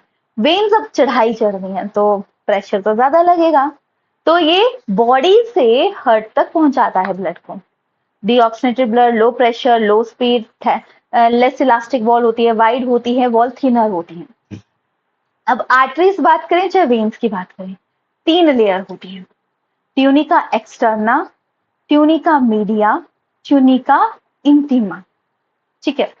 सो अब नाम पढ़ें कि किसमें क्या वेल डेवलप होती है। तो ट्यूनिका इंटरना, बस इतना याद रखिएगा, ये आर्टरीज में वेल डेवलप होती है। ठीक है। और और अगर हम बात करें मीडिया, तो मिडल में आ गई, सीधी सी बात पता लग रही है। और ट्यूनिका एक्सटर्ना वेन्स में ज्यादा स्ट्रॉन्ग होती हैं, ये याद रखिएगा। और जो ब्लड सर्कुलेटरी सिस्टम है वो ह्यूमन में क्लोज सर्कुलेटरी सिस्टम है, क्योंकि पूरा सिस्टम बना हुआ है ना कि ब्लड यहाँ जाएगा, ये होगा, इसके बाद ये होगा, तो क्लोज होगा। बहुत सारे ऑर्गेनिज्म ओपन भी होता है। जो लोअर ऑर्गेनिज्म है, जो पोरिफ्रा, कोलेंट्रेटा, ये सारे छोटे ऑर्गेनिज्म हैं, इनमें वेल डिफाइंड नहीं होता, ओपन होता है। एक आधा प्रोसेस होगा, बाकी सारा ओपनली फ्लो करेगा। तो अब देखो, अब बात करें, ये है हमारा ब्लड। ब्लड दिख रहा लाल है, बट इसके अंदर बहुत सारे कंपोनेंट होते हैं। तो सबसे पहले अभी हम बात करें ब्लड की, तो ब्लड सॉफ्ट कनेक्टिव टिश्यू है, 7.4 पीएच रहता है, रेड कलर का है, 7 to 8% बॉडी वेट के ये रहता है। और बात करें लीटर में, 6 to 8 लीटर इसका वेट, मतलब वेट रहेगा, लीटर में रहेगा। प्लाज्मा, जैसे हम नींबू पानी बनाना, पानी लार्ज अमाउंट में लेते हैं, बाकी थोड़ा सा चीनी, थोड़ा सा सॉल्ट, ये सब कुछ डालते हैं। तो जो पानी है वो सिर्फ प्लाज्मा है, जो कि लार्ज अमाउंट में है, 55 to 60%। फिर उसके अंदर एलिमेंट पाए जाते हैं, WBC, RBC एंड प्लेटलेट। तो सबसे पहले बात करेंगे प्लाज्मा। इसमें ब्लड क्लॉटिंग जो मदद करते हैं, प्रोथ्रोम्बिन एंड फाइब्रोजन, वो पाए जाते हैं। गामा ग्लोबुलिन प्रोटीन पाई जाती है, क्वेश्चन भी आ सकता है, बताइए कौन सी प्रोटीन पाई जाती है? इसे मिडल मैन बोला जाता है। प्रोपिडीन इसमें होता है जो डिस्ट्रॉय करता है वायरस। याद रखिएगा, वायरस में, वायरस कौन सा, मतलब ऐसा होता है ब्लड में जो वायरस को डिस्ट्रॉय करने में मदद करता है, तो याद रखिए प्रोपिडीन। आरबीसी के बनाने की साइट है। ट्रांसफेरेंट ग्लोबुलिन कैरिंग आयरन इसमें पाया जाता है। बाकी बात करें रेड ब्लड सेल, आरबीसी, जो कि इरिथ्रोसाइट्स हमें बोलेंगे। मैमल्स का जो आरबीसी होता है वो कैसा होता है? वैसे तो मैक्सिमम मैमल्स का Mammals is a oval, biconvex and unnucleated. आना था, बाकी न्यूक्लिएटेड कैमल और लैमा में होता है, तभी तो आरबीसी कुछ दिन जीती है। ये देखो यहाँ पे ना लिख के यहाँ पे लिखा गया है, और जिसमें न्यूक्लिएटेड होती है वो मैमल एक्सेप्ट कैमल और लैमा होता है। आरबीसी को जिससे मेजर किया जाता है बोलेंगे हीमोसाइनिन, और आरबीसी काउंट डिक्रीज होता है एनीमिया, आरबीसी काउंट बढ़ रहा है पॉलिस्थीमिया, आयरन कंटेनिंग हीमोग्लोबिन जो पिगमेंट पाए जाते हैं, और आयरन है, ठीक है, जिसमें कि 2 अल्फा 2 बीटा चेन होती है। बाकी count measure by haemometer, destroy by liver, spleen, bone marrow में डिस्ट्रॉय होता है, क्योंकि आरबीसी खत्म हो जाएंगे, क्योंकि अगर ज्यादा दिन जिएगी तो ये वैसे भी डैमेज होता है। तो बोलते हैं अगर ब्लड भी दे दें हम 4 महीने का 6 महीने का, तो कोई लॉस नहीं होता हमारी बॉडी को, क्योंकि वो खत्म ही होना है, और खत्म होके हमारी बॉडी फिर से काम करेगी उसमें। प्रोसेस इसके हीमोलाइसिस, लाइफ साइकिल हमने पढ़ लिया। बाकी बात करें हम, haemopoiesis control iron and protein, ठीक है, RBC control by folic acid and B12 के थ्रू कंट्रोल होता है। अब नेक्स्ट आता है व्हाइट ब्लड सेल, इसमें बड़े ऑप्शन से क्वेश्चन आता है कि किसके अंदर क्या आएगा, क्या चीजें आएंगी, तो सारी आपको याद रखनी पड़ेगी। तो आरबीसी का राइज होना, ल्यूकोसाइटोसिस, ल्यूकेमिया, ब्लड कैंसर बोला जाता है, फॉल होना ल्यूकोपैनिक, और ये bone marrow, pair patches, lymph nodes में मिलता है। 2 टाइप की इसकी क्लासिफिकेशन है, ग्रेनुलोसाइट और ग्रेनुलोसाइट। ग्रेनुलोसाइट की बात करें न्यूरोफिल जो 60-65% है, जो कि मल्टी लोब्ड होते हैं, और इनका काम होता है सोल्जर का, कि जैसे आर्मी होती है ना देश के बाहर बैठी हुई है जो बचाती है हमें कोई अटैक ना कर पाए, तो ये भी क्या करते हैं, बाहर होते हैं, सबसे ज्यादा अमाउंट में होते हैं, ताकि कोई एंटर ना कर पाए, बचाती है ये फैगोसाइट की नेचर के। फिर आते हैं basophil, 8 to 10 micrometre, heparin and histamine secretion इसमें होती है। एसिटोफिल एलर्जी के लिए होता है। हमारे देखो ह्यूमन को भगवान ने बनाया है, उसको प्रोटेक्शन सिस्टम दिया है, ऐसा नहीं है कि उसको नहीं दिया प्रोटेक्शन सिस्टम, उसे दिया है, बस उसे प्रोटेक्ट होना है, पर वो होता ही नहीं। ग्रेनुलोसाइट की बात करें, इसमें आते हैं monocyte and lymphocyte. Monocyte 6 to 8%, ये किडनी शेप है, 11 to 12 आवर जीते हैं, स्कवेंजर है, अगर माना कोई अंदर आ गया तो उससे लड़ने के काम करते हैं। लिम्फोसाइट ये 20, देखो न्यूरोफिल्स के बाद लिम्फोसाइट सबसे ज्यादा अमाउंट में होते हैं, जो कि एंटीबॉडीज एंड ऑप्सोनिन एक्ट, मतलब अगर कोई अंदर आ जाए तो उससे लड़ते हैं। पहले न्यूरोफिल क्या होते हैं, अंदर आने नहीं देते, अंदर आने के बाद उससे लड़ने का काम एंटीबॉडीज करती है। तो क्वेश्चन आता है ग्रेनुलोसाइट का पार्ट कौन सा है, ग्रेनुलोसाइट का कौन सा पार्ट है, बताइए इनमें से सबसे ज्यादा अमाउंट में कौन है। हो सकता है न्यूरोफिल ऑप्शन ना हो, कोई और हो। एलर्जी के लिए कौन सा है, हैपरिन, हैपरिन सिक्रीशन कहाँ होती है, स्क्वेंजर कौन एक्ट करता है, ऐसे क्वेश्चन आते हैं। अब बात करें ब्लड ग्रुपिंग की, तो आपको पता है हम ए पॉजिटिव, बी पॉजिटिव, नेगेटिव ये पढ़ते हैं। सो एबीओ ब्लड ग्रुप के बारे में कार्ल लैंडस्टीनर ने बोला था, और इन्होंने बोला था कि एक एंटीजन है, अगर ग्लाइकोप्रोटीन जो है सरफेस पे प्रेजेंट होती है उसके बेसिस पे क्लासिफाई किया है।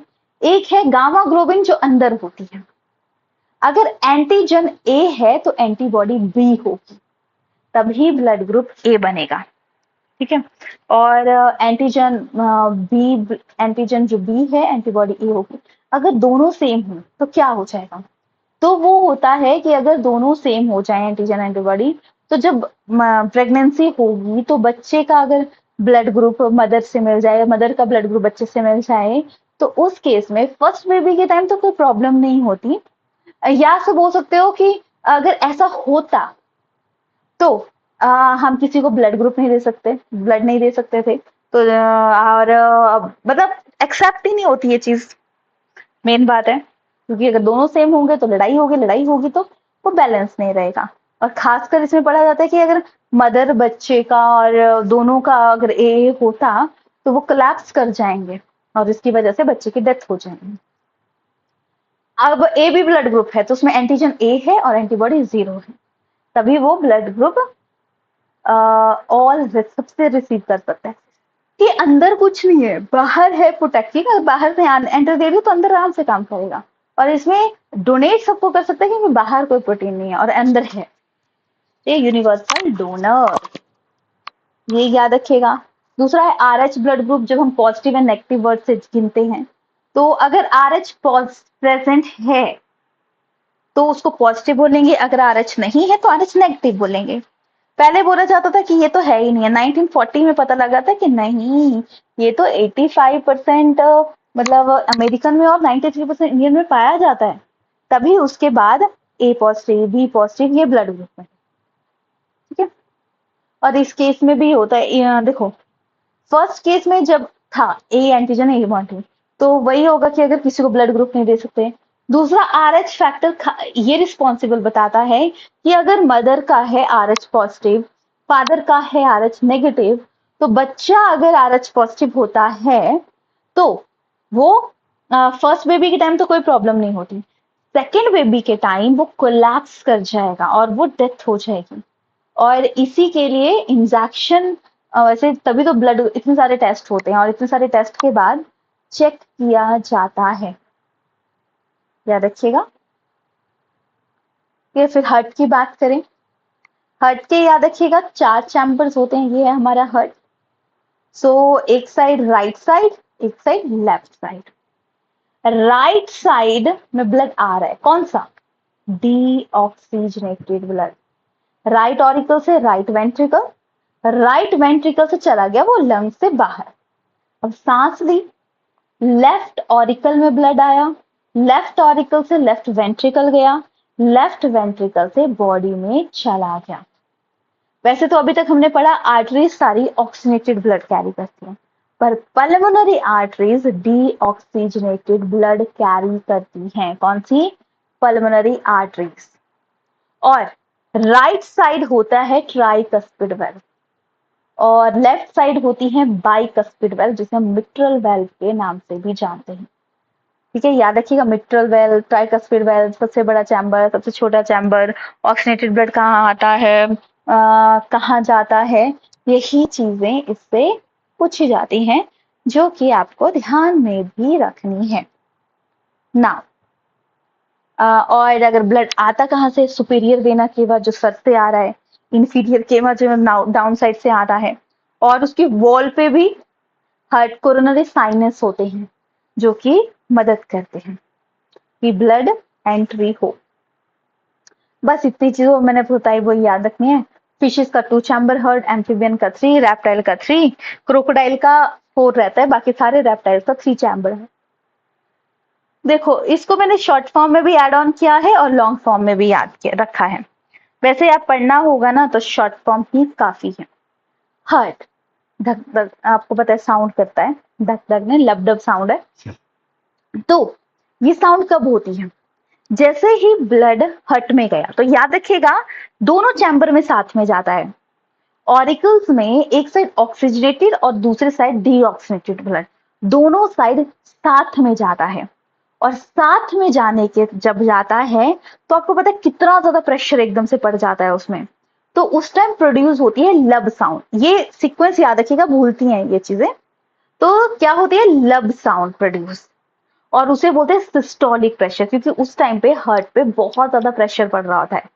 तो सिस्टोलिक प्रेशर रहता है वो होता है 120। ठीक है, अब इसके बाद अब एक चीज ऑब्जर्व करो कि हार्ट है, हार्ट में 4 चैम्बर है, इन दोनों में इकट्ठा आया, इन दोनों के बाद इन दोनों में नीचे इकट्ठा गया, अब इन दोनों से एक से बॉडी में चला गया और एक से बाहर निकल गया। ये 3 स्टेप इसमें होते हैं। जब हार्ट में ब्लड आ रहा है तो सिस्टोल बोलते हैं, और जब हार्ट से बाहर जा रहा है ब्लड तो डायास्टोल बोलते हैं। ठीक है, और जब हार्ट में ब्लड आ रहा है तो लब साउंड प्रोड्यूस होती है, और जब जा रहा है तो डब साउंड प्रोड्यूस होती है। और लब साउंड पहले आपको पता है ऊपर आ रहा है, ऑरिकल्स में आ रहा है, फिर वेंट्रिकल्स में जा रहा है। तो ऑरिकल्स में ऑरिकल सिस्टोल जो कि 0.1 सेकेंड का होता है, फिर वेंट्रिकल सिस्टोल, वेंट्रिकल में प्रेशर पड़ रहा है 0.3, तो टोटल ये बन जाता है 0.4 सेकेंड, और उसके बाद बाहर निकल जाता है एक साथ ब्लड। तो वो है डायस्टोल। तो सोचो 4 सेकंड कितने फास्ट प्रोसेस है। सेकंड में तो हम चीजों को काउंट ही नहीं कर सकते, तो कितने फास्ट ये प्रोसेस होता है। और अगर आपको डाउट लग रहा है यार नहीं याद हो रहा है हमें ये कंसेप्ट, क्या करें? सो याद रखिएगा कि मे बी मतलब क्या बोलते हैं, मतलब अगर क्या बोलते हैं, देखो देखो 0.8 सेकंड का और कितने फास्ट ये प्रोसेस हो रहा है। तो सिस्टोलिक जब जब हार्ट में ब्लड आ रहा है, डायस्टोल वो जब हार्ट से बाहर जा रहा है। तो लब साउंड सिस्टोलिक प्रेशर, और हार्ट में जब आ रहा है ब्लड तो ज्यादा प्रेशर होगा। और कई बार एक ही चीज पूछी जाती है कि डायस्टोल कितना होता है और सिस्टोल कितना होता है। याद रखिएगा, डायस्टोल कितना होता है और सिस्टोल कितना होता है, ये चीज आपको ध्यान में रखनी है। ठीक है, ये याद रखिएगा। सो नाउ ये आ गया। ये सारे कंसेप्ट रिलेटेड है, ऐसा नहीं कि इनमें वेरिएशन है, ये सारे स्टेप रिलेटेड हैं। जब हार्ट में एस ए ऊपर वाले पोर्शन में, या पीपी करा देती हूँ, यहाँ पे आ रहा है ब्लड, तो ये क्या कर रहा है, पूरा सेटअप करेगा। तो ये पेस जनरेट करेगा कि चीजें अच्छे से हों, तो उसे पेस मेकर बोलेंगे। ठीक है, और उसके बाद पेस मेकर, ठीक है, और फिर उसके बाद पेस मेक ही थोड़ी ना रहेगा, फिर यहां से है जिसने पेस दिया फटाफट प्रोसेस हुआ। और वेंट्रिकल साइड में होता है एवी नोड, जो कि पेस को सेट करने में मदद करते हैं। तो पहले pacemaker S A node, फिर एस ए साइनो ऊपर है ऑरिकल में है, ऑरिको वेंट्रिकल, ऑरिकल साइड है पर वेंट्रिकल साइड ज्यादा है। तो यहाँ पे AV node pacesetter. Long run में रन करना हो तो चीजें हैं, पर शॉर्ट में आपके लिए इनफ है, क्योंकि पेस मेकर पेस सेटर यही चीज पूछी जाती है किसे बोलते हैं। सो ये पॉइंट आ जाता है। फिर आते हैं bundle of a His, AV bundle called Purkinje fibre. ठीक है, सो और मतलब उसके बाद जो कनेक्शन होता है, और माना अगर ऐसे नोड डैमेज हो जाए तो अर्थमिया की प्रॉब्लम होती है, जिसे हम आर्टिफिशियल पेस मेकर के नाम से जानते हैं। क्या बोलते हैं? आर्टिफिशियल। अब समझ गए ना, पेस मेकर क्या होता है, पेस सेटर क्या होता है, सिस्टोलिक प्रेशर क्या है, डायस्टोलिक प्रेशर क्या है, कब साउंड प्रोड्यूस होती है कब नहीं होती। तो याद रखिएगा दोनों ऑरिकल में साथ में जा रहा है। जब हार्ट में ब्लड है ऑरिकल से वेंट्रिकल, क्योंकि जब ऑरिकल में आया तो नीचे भी तो जाएगा, तो ऑरिकल से वेंट्रिकल डायरेक्टली जा रहा है, तो उस प्रोसेस में ये चीजें आती हैं। तो 0.8 सेकेंड ऑरिकल सिस्टोल, और सिस्टोलिक प्रेशर लिखा होगा पेपर में, कई बार डायस्टोल सिस्टोल लिखा आता है कंफ्यूज करने के लिए। तो अगर हम पर्सन की बात करें तो 120 सिस्टोलिक नॉर्मल और 80 डायस्टोलिक। ओल्ड एज में 150 नॉर्मल, 90, और ये पर्सन टू पर्सन भी वेरी करता है। माना किसी को कोई प्रॉब्लम है, ठीक है, माना किसी को कोई प्रॉब्लम है तो क्या होता है, तो वो मतलब उसका ब्लड प्रेशर हाई भी हो सकता है, कम भी, नॉर्मली वैसे रहता ही है। तो वो पर्सन टू पर्सन वेरी करेंगी चीजें कि क्या प्रॉब्लम है क्या नहीं है। ठीक है, हाई बीपी 180 से 120, नॉर्मल न्यू बॉर्न का बेबी का रहता है 90 से 55। तो कई बार डायस्टोल सिस्टोल लिखा हो, सिस्टोल डायस्टोल लिखा हो, सिर्फ डायस्टोल पूछा हो, तो अपने मर्जी से कुछ भी करके मत आना, प्रॉपर पढ़ लेना कि पूछा क्या गया है, क्योंकि हम उसी पॉइंट में गलत होते हैं। तो स्फैग्नोमेनोमीटर जो कि कैरोट कॉफ ने दिया था। फिर कार्डियोग्राफी ईसीजी सबने देखी है। अच्छा, ईसीजी होती है हमारे हार्ट के लिए और ईईजी होती है हमारे ब्रेन के लिए। इंथोवन ने इसे दिया था, किसने दिया था? इंथोवन ने इसने दिया था। 5 वेव्स हम पढ़ते हैं, P R T positive waves हैं, क्यू एस नेगेटिव वेव्स हैं। अब डॉक्टर कैसे पता लगाते हैं कोई प्रॉब्लम तो नहीं? इन वेव्स में फ्लक्चुएशन है, लॉन्ग तो नहीं है कोई वेव, छोटी तो नहीं है, तीखा पॉइंट बन रहा है या नहीं, जितना पॉइंट बनना चाहिए था उतना है। अगर ये ठीक है तो कोई दिक्कत नहीं। और कितनी आपने देखा हो कितनी लंबी पर्ची बनती है, क्योंकि आपको पता है 0.8 सेकंड में कितना प्रोसेस हो रहा है, और जीरो एक एक हार्ट बीट कई बार आगे पीछे भी हो जाती है, तो इसलिए वो लॉन्ग मतलब चेक करते हैं कि ये सीक्वेंस फॉलो हो भी रहा है या नहीं हो रहा है। सो पहले तो अगर ज्यादा कंफ्यूजन होगा ना तो यूट्यूब पे इसकी ना शॉर्ट वीडियो देख लेना, ब्लड कहाँ को जा रहा है, कैसे जा रहा है, कब जा रहा है, क्या हो रहा है। तो जब आप शॉर्ट वीडियो देख लोगे तो माइंड में ये चीज बैठ जाएगी कि कैसे जा रहा है। सो राइट, तो बस इसके अंदर में यही याद रखना। बाकी बीमारियां, एंजीना, जब हार्ट में सप्लाई कम हो जाए ब्लड की, मायोकार्डियल इन्फेक्शन, कोरोनरी थ्रोम्बोसिस, इसमें कि लिटिल फ्लो होगा, hypertension, high BP, tachycardia, heart beat तेज होना एक्सरसाइज के टाइम नॉर्मल है, ब्रेकियार्ड, हार्ट बीट स्लो होना, दोनों ही प्रॉब्लम है। आर्टिफिशियल फाइब्रिलेशन, जो मिट्रल वैल्व हो जाती है उसमें चेंजेस, वो खराब हो जाती है उसकी वजह से। Ruminate heart disease, permanent damage होगी हार्ट वॉल्व। कॉनिजेंटल, बाय बर्थ है, किसी में कुछ होता है किसी में कुछ होता है। फिर कंजेस्टिव हार्ट फेलियर, इस्थीमिया और hypersensitive heart disease. Coronary artery disease, risk factor fixed. देखो दो चीजें हैं, एथेरोस्क्लेरोसिस एंड आर्टेरियोस्क्लेरोसिस। एथेरो में जब फैटी एसिड बढ़ जाते हैं ब्लड में, यानी खून गाढ़ा हो जाता है तब। और ये मतलब फैटी एसिड बढ़ने से होता है ट्राइग्लिसराइड, चेक करा लेना चाहिए वैसे तो, क्योंकि जब कोई ऑयली ज्यादा खाने लगता है, ये तो नॉर्मल, ये प्रॉब्लम हो ही जाती है, हर किसी को होती है। और अर्थ आर्टिस्क्लोरोसिस, कैल्शियम सॉल्ट डिजोल्व हो जाता है। कुछ कंसेप्ट हैं जैसे कि cardiomegaly, enlargement of a heart, dextrocardia, heart person right side to man, ischaemia, inadequate blood flow of a part of a heart, oedema, जिसमें कि आपने देखा स्वेलिंग जैसी आ जाती है आंखों के पास, एफिसिम डिजीज, कॉन्जेनिटल डिजीज है, कॉन्जेनिटल मतलब बाय बर्थ है, ट्राइकस्पिड वेल्व की वजह से ये होती है।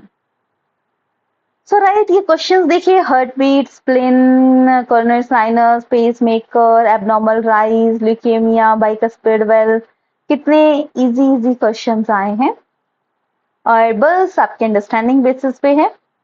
42 क्वेश्चन, जैसे कि डाइजेशन वाले से थे तो हर बार 3 क्वेश्चन, ठीक है।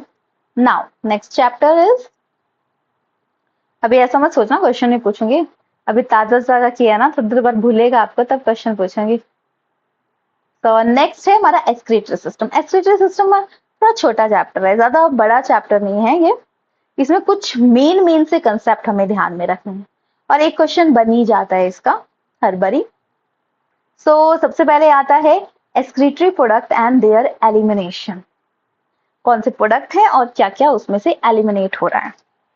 और अच्छा, मैं अभी मैसेज देख रही थी कि लेट नेटवर्क इशू नहीं था, मैंने कनेक्ट मतलब टाइमिंग ही सेट 35 पे की है, ठीक है, और मैं 35 से पहले ज्वाइन नहीं कर सकती। 35 इसलिए 5 मिनट पानी पुनी पीने के लिए उतना ब्रेक है, फिर कंटिन्यू, ठीक है, वो 35 तभी तो मैंने वो सेटअप किया था, तो इसलिए 35, और पूरे 35 पे हमने स्टार्ट भी कर दी थी क्लास, ठीक है, क्योंकि कई बार ना 34 पे ऑन करती हूँ तो 35 पे स्टार्ट होती है, वो रहता है इसमें, एक आधा मिनट ऑन होने में लग जाता है, तो इसीलिए एक आधा मिनट ऑफ करने में लग जाता है, फिर वो पूरा पूरा टाइम वही हो जाता है।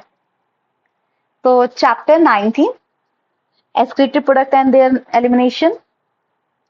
सो एक्सक्रीशन, देखो हम कुछ चीजें खा रहे हैं, बैलेंस बनाने के लिए जरूरी है। तो एक्सक्रीशन, वेस्ट निकल रहा है हमारी बॉडी का, वो एक्सक्रीशन है, वो किस लिए जरूरी है, होम्योस्टेसिस मेंटेन करने के लिए। होम्योस्टेसिस क्या होता है, होम्योस्टेसिस होता है एक बैलेंस स्टेज, जिसमें कि कोई जरूरत नहीं है बॉडी को चीजों को, वो बैलेंस स्टेट में है। तो अब कुछ खा रहे हैं पी रहे हैं, वेस्ट तो निकालना ही है बैलेंस बनाने के लिए। तो हर कोई ऑर्गेनिज्म सेम टाइप से एक्सक्रीशन नहीं करता, कुछ एमोनिया सिक्रीट करते हैं जिसे हम एमोनोटॉलिज्म बोलते हैं। एमोनिया टॉक्सिक होता है, पानी चाहिए होता है इसके एक्सक्रीशन के लिए। एक्वाटिक एनिमल मेनली ये करते हैं। यूरिकोटैलिज्म, यूरिक एसिड सिक्रीट होता है, less toxic. Reptiles, bird, semi fluid सा होता है, ये स्ट्रक्चर है। यूरियोटैलिज्म, यूरिया सिक्रीट होता है। Mammals, frog and cartilage fishes secrete करती हैं। नाउ नेक्स्ट पॉइंट पे जाएंगे कि हर किसी ऑर्गेनिज्म में एक्सक्रीटरी ऑर्गन डिफरेंट डिफरेंट होते हैं। जैसे कि मैल्फिजियम ट्यूब्यूल की बात करें, कॉकरोच में है। ये ऑर्गन आपको जरूर याद रखने हैं, किसमें कितने चैम्बर हर्ट है, कौन सा ऑर्गन किसमें होता है। प्रोबोसिस ग्लैंड हेमिकॉर्डेटा में होता है, प्रोनेफ्रीडिया सिफेलोकॉर्डेट्स में होता है, फिर नेफ्रीडिया आ जाता है, अर्थवॉर्म में, हिरियोडिना में रहता है, ग्रीन ग्लैंड प्रॉन में होता है। रेनिट सेल की बात करें तो निमेटोड्स एस्कैरिस में होता है, कॉक्सवल किंग क्रैप में, डिफ्यूजन तो नॉर्मल में होता है, प्रोनेफ्रिडिया प्लैटीहेलमिन्थिस में, किडनी मोलस्का में, मेटानेफ्रिक। याद रखिएगा, अगर स्पेसिफिक किडनी मेटानेफ्रिक किडनी बोला जाए तो जरूरी नहीं है कि ऐसा लिखा हो मोलस्का में होती है, कोई मोलस्का के एग्जाम्पल पूछा जा सकता है तो वो याद रखिएगा। और किडनी वर्टिब्रेट में होती है, fishes, amphibians, reptiles, kidney and mammals. चलिए, अब किडनी एक ना हो तो दूसरी से भी काम कर चल पड़ता है, क्योंकि किडनी का काम क्या होता है, फिल्ट्रेशन। अच्छा बताओ, किडनी का स्मॉलेस्ट यूनिट कौन सा है?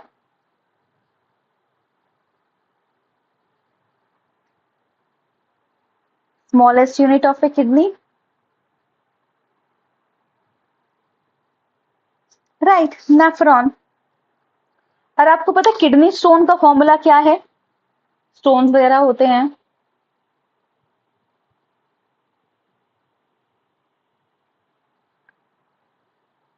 Calcium oxalate. क्या रहता है? Calcium oxalate.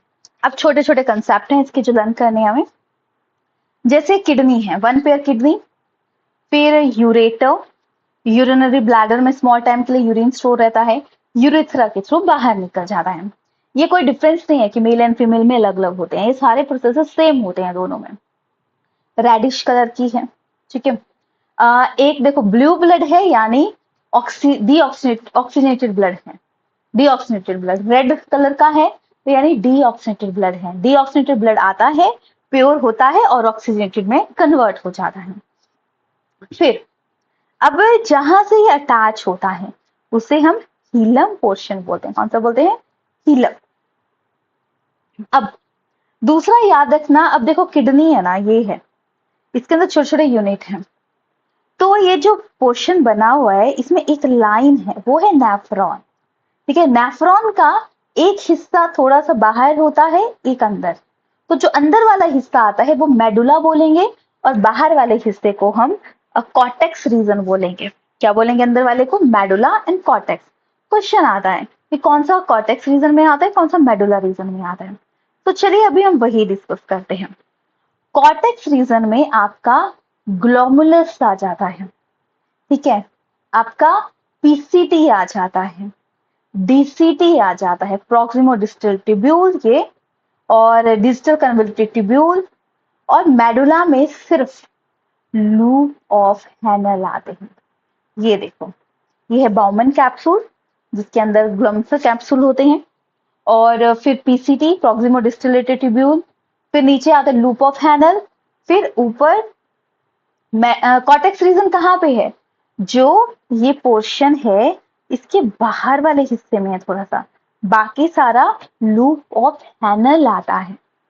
याद रखिए कॉर्टेक्स रीजन कौन सा है और मेडुला रीजन कौन सा है, इसके अंदर कौन सा पार्ट आता है। ये देखो, कॉर्टेक्स रीजन में इसमें क्या होता है, जैसे कि आपने ऑब्जर्व किया, ये यहाँ पे ये हिस्से हैं, ये बना है, ठीक है, ये ज्वाइन है ये, तो इसे हम पिरामिड का नाम भी देते हैं, या हम इसे बोलते हैं column of Bertie.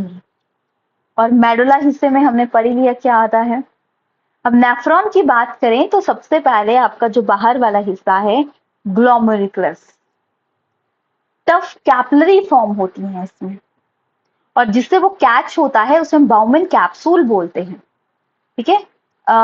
Enclose the, मतलब देखो ग्लोमुलस उसका पार्ट है, जैसे हमारा हाथ है ना, हाँ, हाथ में सामान पकड़ा और मुट्ठी बंद कर दी, तो हाथ के अंदर जो है ग्लोमुलस है, ग्लोमुलस को कवर करता है बाउमेन कैप्सूल।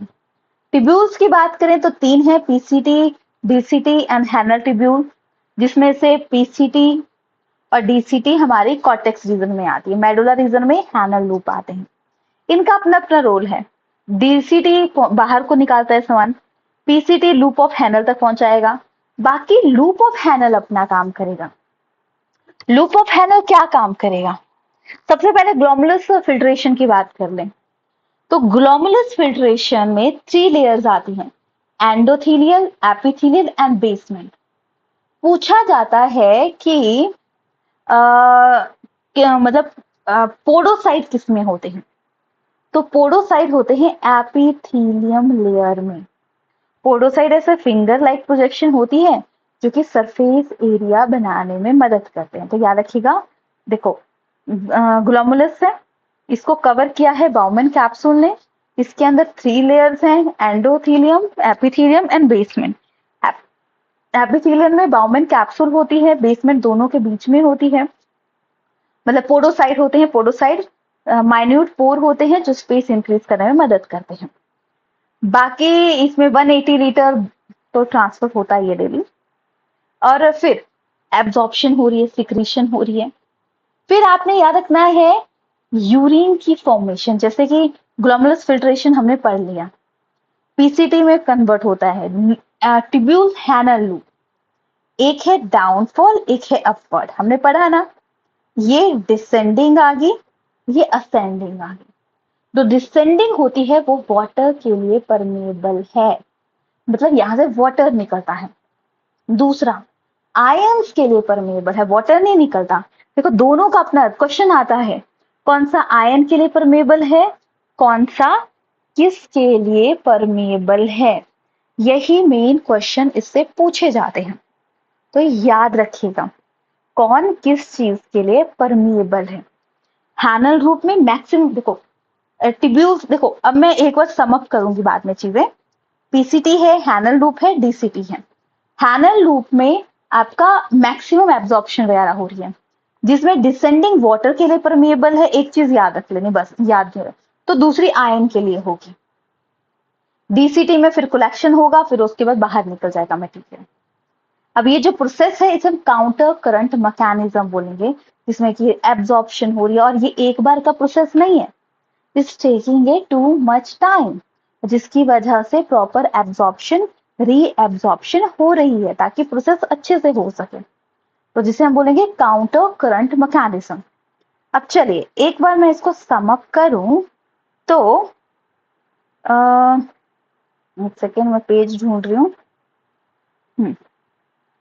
चलो ऐसे एक्सप्लेन कर देती हूँ, कहीं पे किडनी वाले पिक्चर में शो कर देती हूँ है कि आपको समझे। जो आपको मेनली इसमें याद रखना है, आपने पढ़ा किडनी, ठीक है, किडनी में पढ़ा नेफ्रॉन, ठीक है। नेफ्रॉन हमें सीधी सी डंडी सी दिख रही है, जिसमें कि ये पिरामिड के अंदर है। बाहर वाला हिस्सा कॉर्टेक्स, अंदर वाला मेडुला। कॉर्टेक्स रीजन में आपका ग्लोमुलस आता है जो कि कवर है बाउमेन कैप्सूल से। यहाँ पे हाईली कॉइल्ड पीसीटी है। फिर आपका आ गया मेडुला रीजन, जिसमें लूप ऑफ हैनल है। लूप ऑफ हैनल के बाद डीसीटी है, डिजिटल कन्वोल्यूटेड ट्यूब्यूल। उसके बाद कोलेक्टिंग है जो कलेक्ट कर लेगी सारा, ठीक है। अब इसमें लेयर्स हैं 3, ठीक है। पोडोसाइट्स होते हैं, एपिथेलियल लेयर में ये क्वेश्चन आता है।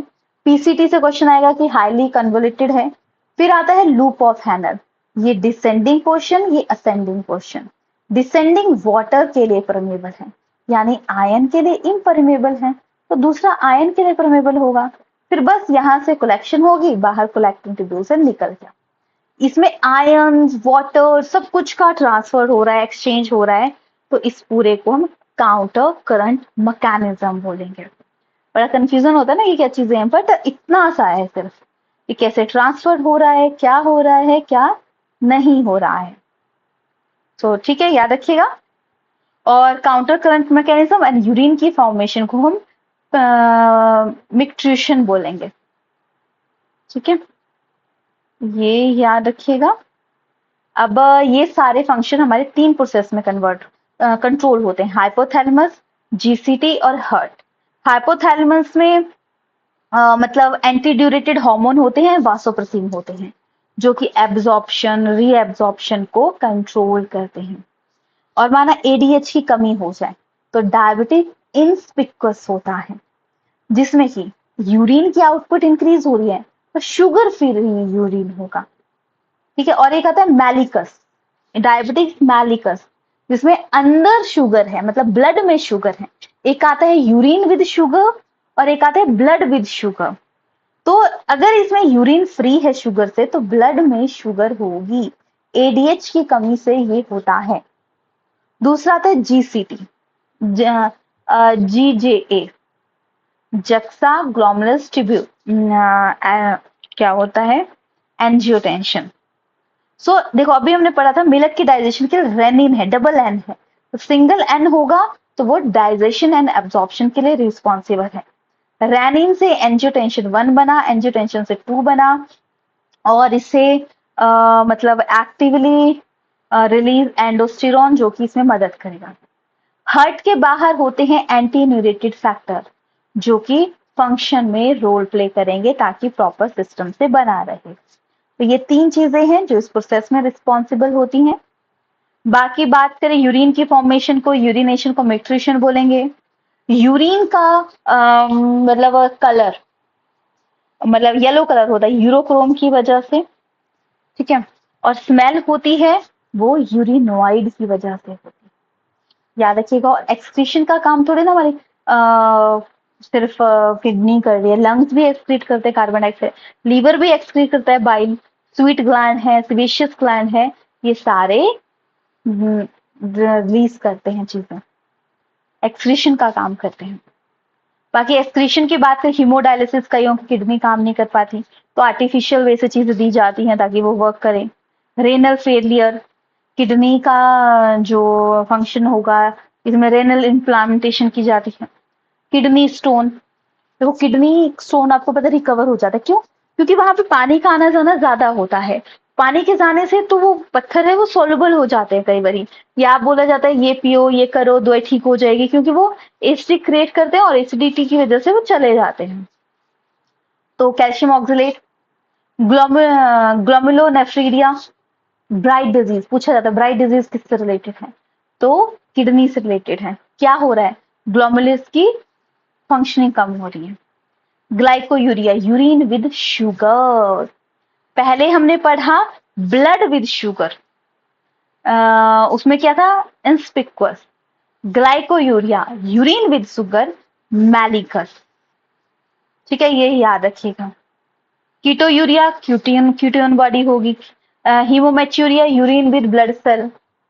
Haemoglobinuria, urine with haemoglobin. Uraemia, presence of excess of urea in blood. Pyuria, presence of pus cell in urine. Anuria, failure of urine. तो ये कुछ डिजीजेज हैं जो याद रखनी है, ये कुछ क्वेश्चंस हैं बेसिक। देखो सब में से अभी हमने पहले डाइजेशन वाला किया, उससे 3 क्वेश्चन आए।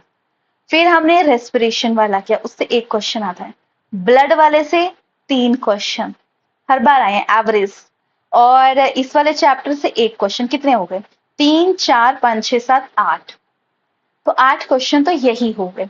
उसमें से भी कुछ आगे पीछे हो सकते हैं, कभी ज्यादा भी हो सकता है अमाउंट, कभी कम भी हो सकता है। हाँ, एपर्टस, मैंने गलत बोला सो राइट। तो ये सारे पॉइंट आपको यहाँ पे ध्यान में रखने हैं कि किसके अंदर क्या आता है, क्या प्रोसेस है, क्या चीजें हैं। ठीक है, हाँ ह्यूमन फिजियोलॉजी हमेशा ज्यादा ही आती है, हो सकता है 20 नंबर तो आएगी आएगी। ठीक है, 20 नंबर ज्यादा हो कम हो आप ऑब्जर्व कर लेना, पिछले वाला पेपर भी फिर भी 15 से 20 नंबर आई ही होगी ह्यूमन फिजियोलॉजी। कुछ भी चेंजेस कर सकते हैं, उनका मूड पे डिपेंड है क्या ही डालेंगे। ठीक है, हाँ मेन तो बॉटनी था, कुछ भी आ सकता है ये तो बोल नहीं सकते, बट इतना तो आ ही जाता है बेसिक का, एटलीस्ट 10-15 नंबर तो मिनिमम आते हैं। हमने अपना करके जाना है, बेस्ट तैयारी, फिर जो हो देखा जाएगा। अच्छा जल्दी से बताएं, पेस मेकर किसको बोलते हैं, एवी या S A?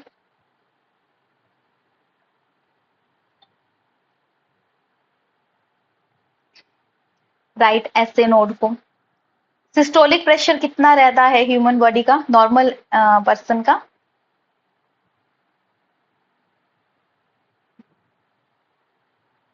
Loop of Henle, right answer 120।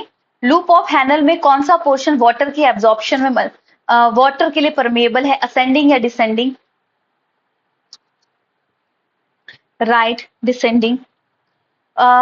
Urine जो है उसकी स्मेल किस वजह से होती है?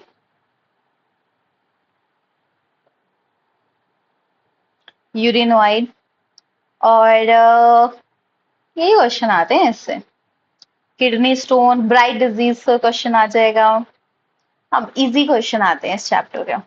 एमोनोटेरिज्म, हाँ, और ऑर्गन जरूरी याद रखना, क्योंकि ऑर्गन वाला क्वेश्चन आप चाहे एनिमल किंगडम में ले लो चाहे इसमें ले लो, दोनों से कॉमन आता है, वो चीज भी देख सकते हो। राइट, तो ये चीजें थी।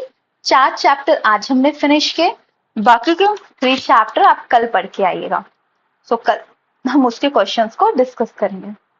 आई होप कि आपको चीजें समझ आई हूँ और अंडरस्टैंड हुई हूँ। कोई डाउट होगा तो पूछ सकते हैं, वैसे तो हमने पूरा पूरा ही पढ़ लिया, ऐसा कुछ भी नहीं है कि हमने कुछ छोड़ा हो, हर चीज ही हमने पढ़ी है। डीपी पढ़ लिए, बहुत फास्ट भी नहीं करवाया, नॉर्मल जैसा ही था। सो राइट, सो चलिए, ये तो था आज की क्लास के बारे में। बाकी मिलेंगे हम नेक्स्ट क्लास में नेक्स्ट टॉपिक के साथ, ठीक है? 20, 21, 22 बहुत ज्यादा है, पढ़ के आइएगा कि बोन्स कितनी होती हैं, क्या होती हैं, mid brain, hind brain, fore brain क्या रोल प्ले करता है, हर चीज, तो वो सारी चीजें आपको करके आनी है। चलिए फिर मिलते हैं नेक्स्ट क्लास में। Take care yourself, stay healthy, stay blessed.